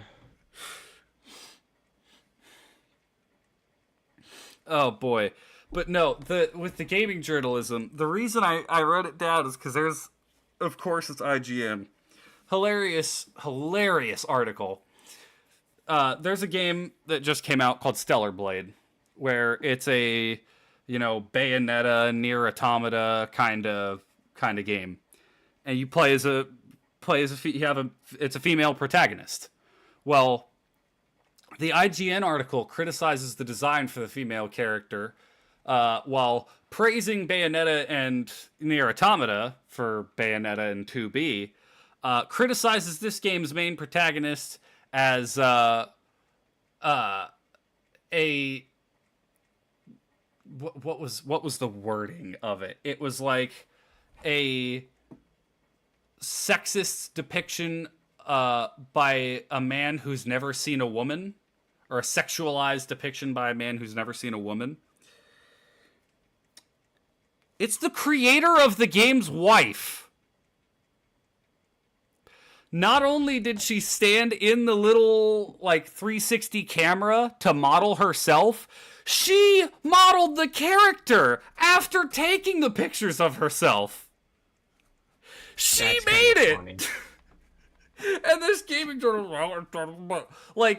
oh my gosh. IGN and Kotaku, it is it's just slop, dude. Honestly, I should become a game journalist. They get paid for I putting out the crappiest articles. I was a gaming journalist for a while. Yeah, I know, but you did game reviews, and Yeah. I read one of yours, and it's actually competent. IGN Yeah, and Kotaku is just they just take a piece of paper into the bathroom, wipe their ass with it, and they're like, "Yep, good. I'm turning this into my boss."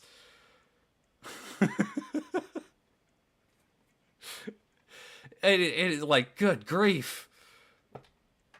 Um, it's actually kind of funny because when I stopped gaming reviews, I was very much I didn't want to. I just didn't have the time for it anymore. Right.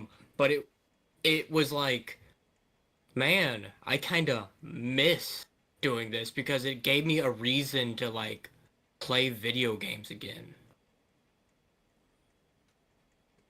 Right. If that makes sense. I was in a lull where I was I wasn't really playing video games because I was working all the time. But then it was hey, now I have a reason to get up and go play these games again, and I hadn't played in a while, so I was yeah, sure, why not? Oh boy. That's a great insult, Shadow City. He said, "Look into what you're writing about, you oil barrel." To be fair to journalists, they get put on a game they don't like, don't want to play, don't know how to play, and probably have a limited time to play. That is true. But it's when they start, with that example, oh, it's on some guy who's never seen a woman. Okay, you're throwing out just random crap. The oh my gosh, the pinnacle of the person who couldn't beat Cuphead's tutorial, even though it was telling them exactly what to do. Come on, man. if you're in the field, you should at least understand how to play a game. You don't have to be good at it. And you know what? I would value an honest opinion of, hey, I can see where people enjoy this game, but it's not my thing. Like, Yeah, I did that plenty of times. Like, I can sit here and tell you what I enjoyed about the game. that's what it should be. That's what it should be. Constructive criticism, say, hey, I think there is valuable things in this game. It's not personally my thing because I had issues with this and this. Here's why I had issues with this and this. Other people won't have those issues, but it's, but typically they don't do that. It's a very black and white, nope, this game sucks. I hate this game. Let's bring up the classic Pokemon, this game has too much water. I'm not joking.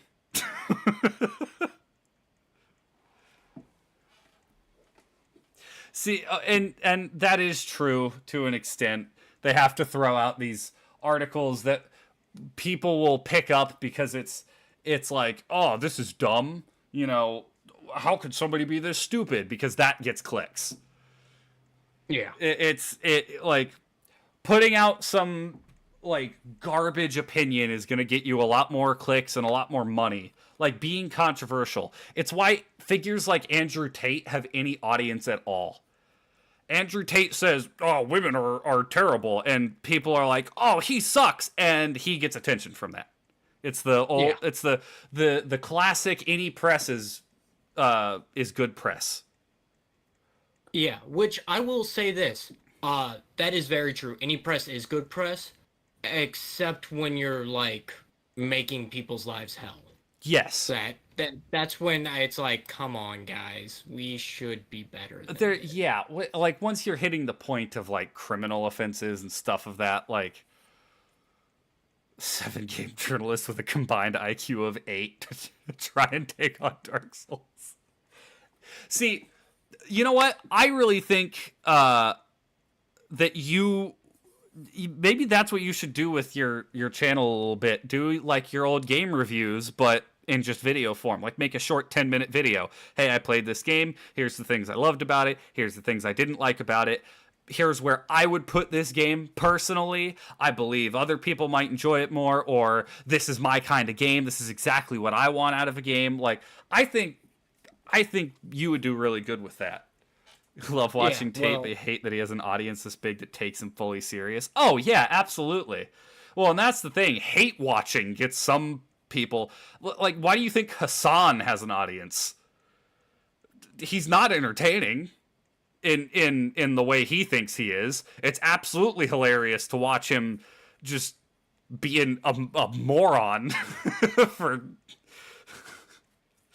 So... A moron for money. Yeah, exactly. And I'm sure he assumes everyone watches him because he's just this transcendent talent in the content creation space. And I love him too, being like, man, I only have 35,000 viewers. What's the deal? This is BS. Like, dude, come on. Oh, boy. Don't hate watch. Just can't help laugh every time. See, yeah, and that's the thing. It's not that I suppose, yeah, hate watch isn't the right word, because hate watch you're actively tuning in to listen to what they're saying. It's that, oh, hey, I caught a glimpse of them. Like, I watch a guy on YouTube that's a one of the no BS fitness influencers. I hate the term influencer, but it's Renaissance Periodization is the name of the channel. Dr. Mike Israetel. He is a exercise scientist. And yeah, that's dope. Yeah, dude, and he gives a lot of great advice on proper form, proper diet, like all that kind of stuff. I really enjoy watching him because he's helped me a lot in my working out. And he critiqued an Andrew Tate workout video. And it is quite possibly the worst workout video that has ever been created. And it is So funny to watch him tear it to shreds. Oh man, the fan Tate has never broken the law. Stop spreading lies to make him look bad. Oh gosh, yeah, don't even. Literally Tate himself in a clip. Yeah, so I moved here so I can break the law and get away with it. Yep. Yep. Oh, you insulted me? Well, what color is your Bugatti? Because money's all that matters. If you don't own a Bugatti, then you're literally worthless. That's the other. The fitness stuff is pretty bad, but the alpha male, like, are you a high value man? Do you make 150,000 a year? Because if you don't, you're worthless. Like, that kind of crap. Ugh. Speaking of BS around games, you heard of that quote-unquote controversy around the Warhammer 10th edition trailer where the Twitter account for some game company threw a fit over the trailer? No? What? Hold on. Yeah. Oh, you know... What happened? What's the deal with that? People are like, it's false advertising. So the one I saw on it was, it's false advertising. They shouldn't be able to do this. And then it's like, you guys are just dumb. Like, everything I've seen, this is, like, okay, yeah, it's not the game that you guys want it to be, but come on now. Oh, boy. False advertising is like the MO of the game industry right now. Yeah, well. I mean, more than just the game, it's like every freaking industry, dude. Everyone lies to make money. Oh, yeah. We've gotten a lot more deep on this than we initially intended to. Some game company being like, oh, Warhammer is neo-Nazi propaganda. Whoa, okay. That's completely different than what... Hold on. I have seen that one, and I laughed at it because I thought it was fake. What? Hold on.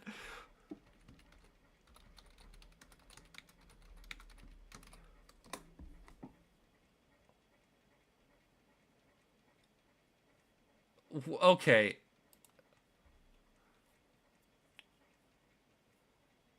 Okay, no, that's a Reddit post. I believe it was... it had to be done by some, let's be fair, a typical, like...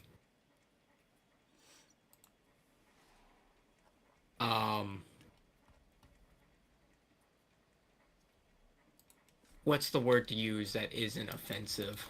Oh, gosh. Like, oh, I know better than you kind of person. Oh, a know-it-all? Yeah. But... a narcissist? There's a couple terms you could use. It was an official post by some game company. I can't remember its name, though. That's wild. Yeah, that's actually not super uncommon for Warhammer to see. Well, and it's I mean, it's the same thing as that that whole thing we were talking about earlier with the one creator trying to false flag the other and get him deplatformed. Like, the second somebody doesn't hold the exact same opinion, there's a lot of people who just fly off the handle. And it's like, it's ridiculous. Having the same exact opinion with everyone you're around is not fun. Like, if I was talking to you and having a conversation with you and you and me were just agreeing on everything to the T, I'm sorry, that wouldn't be too interesting. It wouldn't be thought-provoking. Like, Then again, are any of our conversations thought-provoking? It's mostly us just yelling at each other. I mean, yes, we are stupid quite a lot, especially when we disagree. We do tend to get into yelling matches. But still, do you know how enjoyable those yelling matches are? Oh, yeah. Nazi propaganda that this universe with authoritarian religious dictatorships is portraying itself as, checks notes, a horrendous and deeply problematic place to live. Yeah, exactly. It's like what was the thing where, oh, it was a post on Twitter where somebody was like, I hate the fact that white people can eat chicken or something. Like, it was some dumb thing, or it wasn't even that. That doesn't even sound right. It was like, I don't even remember. And it's like, somebody was like, yeah, screw these white people and their, checks notes, food choice. Okay. I mean, sure. The internet is great because it gives everyone a voice, but the internet also sucks because it gives everyone a voice. Yeah. Exactly. And that's where I think people sit behind the safety of the internet and go, I can say whatever I want. That's why you get like the people playing games like, you're trash, you're literally awful. Oh man, I'm gonna kill you, like in game. But yeah, like where people do that kind of thing because there's no consequence over the internet. Yeah. Like, if you tell somebody in person, oh, hey, you suck, you're gonna get punched in the face. Yeah. Like, but the internet... I've been on the receiving and giving end of those. Yeah. Let me just say, neither are fun. No, of course not. But it's that, like, dissociation with the, looking at a screen gives people a lot more chutzpah. Confidence. Yeah. I paraphrase, to live in these times is to live in the most brutal and horrible regime ever created. Reminds me of a time the MHA writer was accused of being a Nazi because a very evil side character that was a scientist shared a name with a German scientist war criminal. Yeah. Oh, hey, you wrote a villain that's a little similar to a real life analog. That means you like that person. Yeah, exactly. It was a villain. Yeah, and this is what I hate, where it's like, you can't even have a slightly differing opinion from somebody without people flying off the handle. Like, you know what? You believe that? That's cool. That's what you believe. I'll ask you why you believe that. Because we're different people. We've had different walks of life. Maybe I'm a guy who's been middle class my entire life, and, I've not had it easy, but I've not had it incredibly difficult either. So it's like, yeah, I'm fairly middle of the road. Yeah, of course the person who's had to, hop from couch to couch and, paycheck to paycheck, work to survive, like, wonder if they were going to eat food that day, they're going to have a different opinion than me. And we're both going to have a different opinion from the person who has been showered with everything they want all their lives because they've been rich, and then me in the exact same situation as someone who is a woman or, 10 years younger than me. We're going to have different views, and that's okay. I get tired of all the arguing. Like, we were talking about it with video games earlier. You know what? I don't like multiplayer games. That's my thing. Did you suck at them? Yes. I'm not going to tell you you're wrong. Like, I suck at multiplayer games. But I really don't enjoy multiplayer games enough to get better at them. You know what? League? I actually would have enjoyed League of Legends a lot more if it's not for the people in the community. Because the people in the community just don't make it fun. Like, I don't want to interact with these people. They're annoying. And when it's like, oh, hey, I had 15 kill streak going, and then I make one bad play and die, and I'm suddenly getting flamed by my entire team because I'm trash at the game. Like, no, that's not fun to me. Get good. Oh, it's literally your fault we lost the game. Is sucking at a type of game not a totally valid reason to not like playing it? Yeah, exactly. It is. If you suck at Dark Souls, don't play it. If you really don't want to be good at Dark Souls, don't play it. You don't have to. If you don't want to be good at Halo, if you don't want to be good at a racing game or a sports game or whatever kind of game you play, don't play that kind of game. There's no reason to force yourself to try and be good at a game you don't like. You know what? Yeah. If I'm playing Halo with you and my friends, that makes it immensely more enjoyable. Even if I'm getting frustrated at the game, I'm still hanging out with my friends. Like, yeah, I'm going to post a score line of 2 kills, 7 deaths, and 1 assist. Like that's just how it's going to end up. And then we could all be like, oh my gosh, how did you have that one game where you went 17, 1, and 12? I'm like, I don't know. I just pulled it out of nowhere. Like, it truly is, yeah, if you don't enjoy it, don't subject yourself to it. When it comes to, okay, I have to clarify, when it comes to hobbies. Like, if you don't like a movie, don't force yourself to watch a movie. If you don't like a show or a video game or a book, don't force yourself to finish it.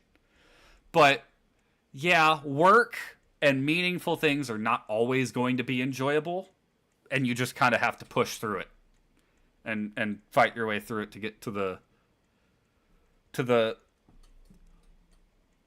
Holy Land. Less terrible parts, yeah. You pulled out the hammer. Yeah, exactly. I got my hands on the gravity hammer, and you know when I returned to monkey. Ooga booga. Ooga booga smash.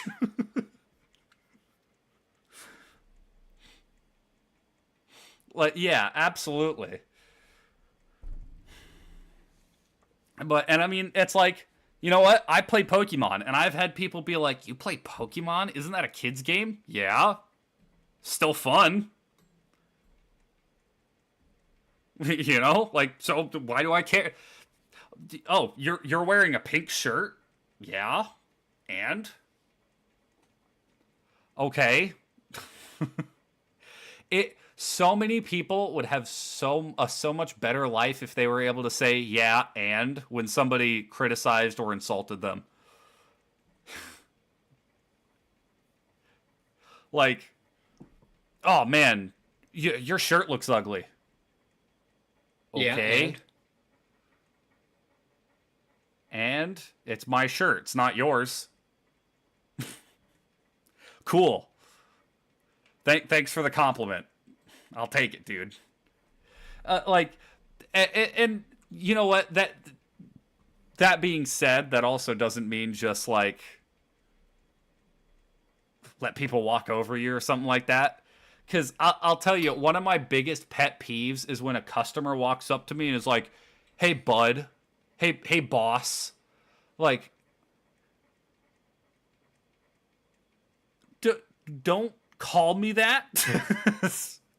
Because it's always an older guy who is clearly trying to be like, yeah, I'm the man here. Like, hey boss, hey bud, like, bro. The funniest thing is, I call most people I work with boss just because it annoys them. See, well, and that's a different that you're working with them. You're like poking fun at them, you know. I'm like, yeah, boss, I'll go get that done. They're like, shut up. Shut up. One of the forklift drivers at work, despite the fact that he's been with the company longer than I have, he'll be like, hey boss, am I cool to go on break? And I'll be like, I don't know, man. I think you need to get a little bit more work done. He's like, oh, come on, play it. Like, all right, fine. I guess you can go. I guess you can go on break. You know, like that's joking between coworkers. But it's like when a customer walks up and he's clearly like he puffs out his chest a little bit. And he's like, "Hey, bud," I'm like, dude,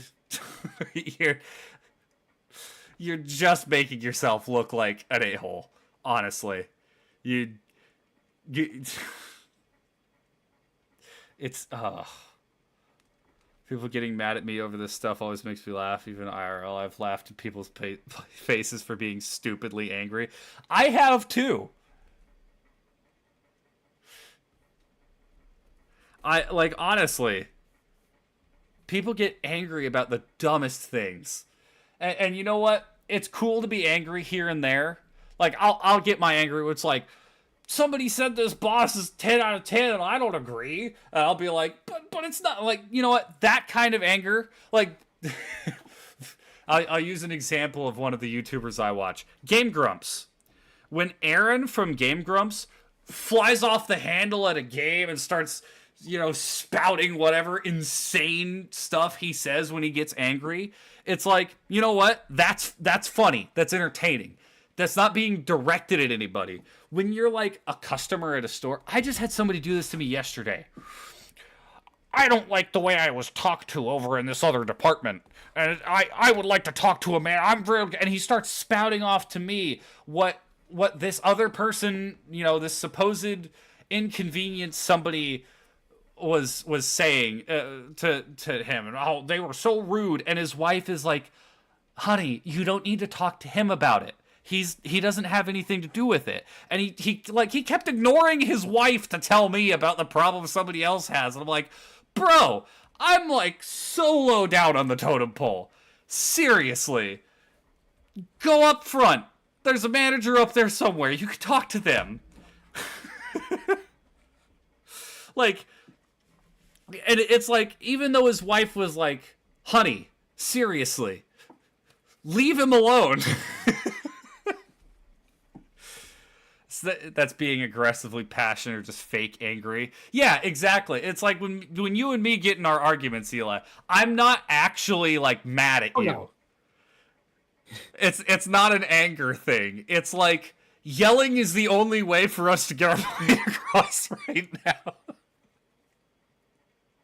Like when we were opening that restaurant and you and me are in the back arguing about whether ice cream cake is a cake or not, and we're literally screaming at the top of our lungs at each other, and all the people are up front are like, why are you guys yelling about the dumbest thing in the world? We're like, it's not dumb. You guys just don't have class. Yeah, like, we need to settle this argument. Yelling is your best form of communication. Yeah, exactly. Well, and it's like we've never had where we're yelling at each other in an actual serious situation. It's like in that situation, I'm like, ice cream cake is absolutely cake. It's in the name, and you're like, no, it's not. You don't bake it. I'm like, yeah, I'm like, there's part of it that you bake. It has ice cream on it, and you're like, we're going back and forth about this. Or as enjoyable as that one was, I loved the one when we were driving and I was navigating. I'm like, turn's coming up in half a mile, and you just sail by the turn. I'm like, why didn't you turn? I told you it was coming up, and you're like, well, I don't know how long half a mile is. I'm like, that's the first turn in like 5 miles. Yeah. And then Justin's in the back seat, and he's like, I don't like it when mom and dad fight. Oh, boy. Also, this is officially the longest episode of the podcast. We've passed 2 hours. Oh, boy. I checked the time and saw it. I was like, oh, man, we still got plenty of time. No, I was wrong. If you get me legit angry at you, not behavior, crappy circumstances, but at you as a person, there has to be some legit bad stuff going on. Yeah, absolutely. And when I've been legit angry at somebody, I don't yell at them. Like, I don't yell when I'm actually mad at somebody. I don't yell a lot. Yelling is really not some. Typically, when I'm yelling, it's only it's when we're having some sort of argument. But although I've done the same with a couple other friends, where it's just like we get to yelling at each other about something stupid. Yeah, no. When I get legitimately angry, it's more like Why would you do that? Well, it's I'm a lot more calm when I'm legit angry. You've seen me legit angry a couple of times. Yeah. One time at you. But Once. what? Only once. Yeah, only the one time. You've only pushed me to that point once. I can't think of any specific examples of when I've been real angry. But I know you have seen me like that. And it's definitely a very different. It's not like, "Oh, I'm going to yell at you and I'm going to," it's like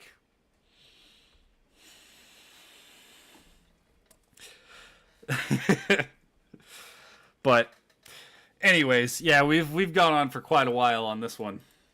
We it's the classic tangent and non sequitur. We went way off the rails. Yeah.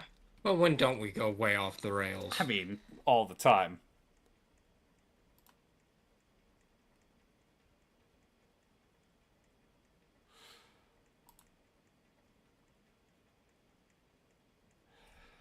All right, you got your quote? Oh, fuck.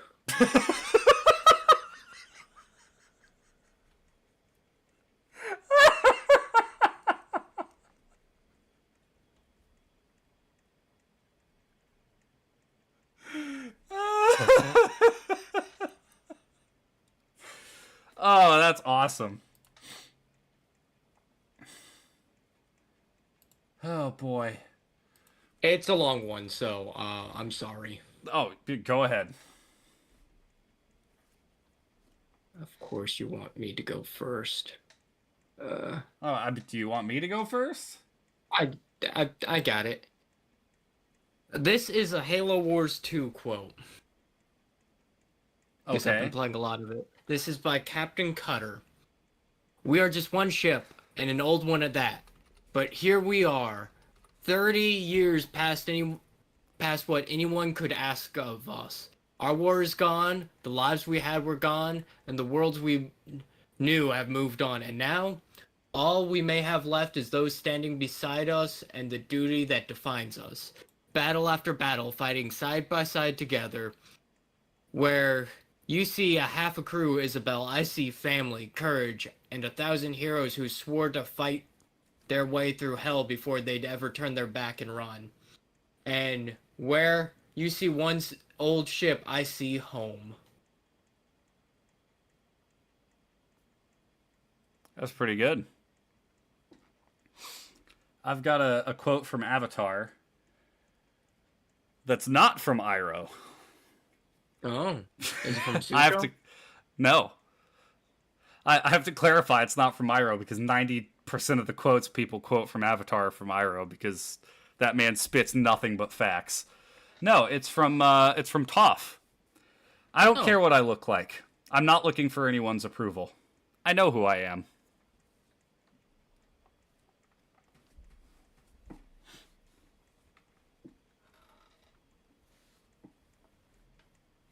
Or if you want an alternative one from Toph, I'm the greatest earthbender in the world.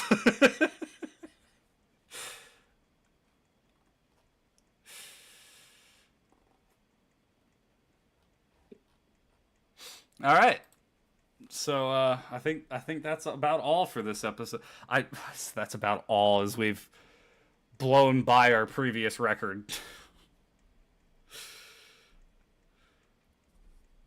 Jeez Louise. All right, well,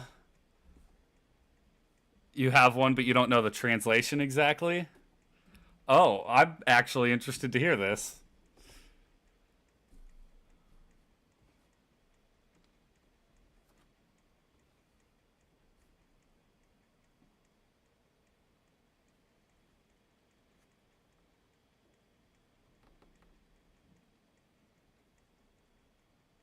What you got, group?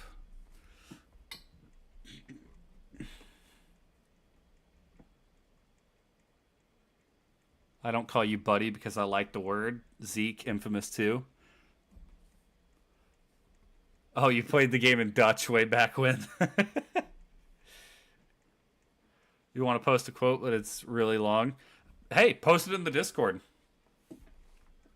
We might use it. Yeah, I was gonna We say one of us probably might will use it. Because I tell you right now, it's only been like twice where I've actually pulled out a quote prior to the show. Normally, I'm like, oh yeah, we need a quote. Oh, there's a good quote. But yeah, thank you everybody for watching. I'll be streaming something tomorrow. I don't know what. I might do Long Dark again just because I was enjoying that. But I do want to kick up another Pokemon playthrough here before too long. So just need to figure out what Pokemon game I'll play. But yeah. Thank y'all. Catch y'all tomorrow. Peace out. Oh. Tally ho!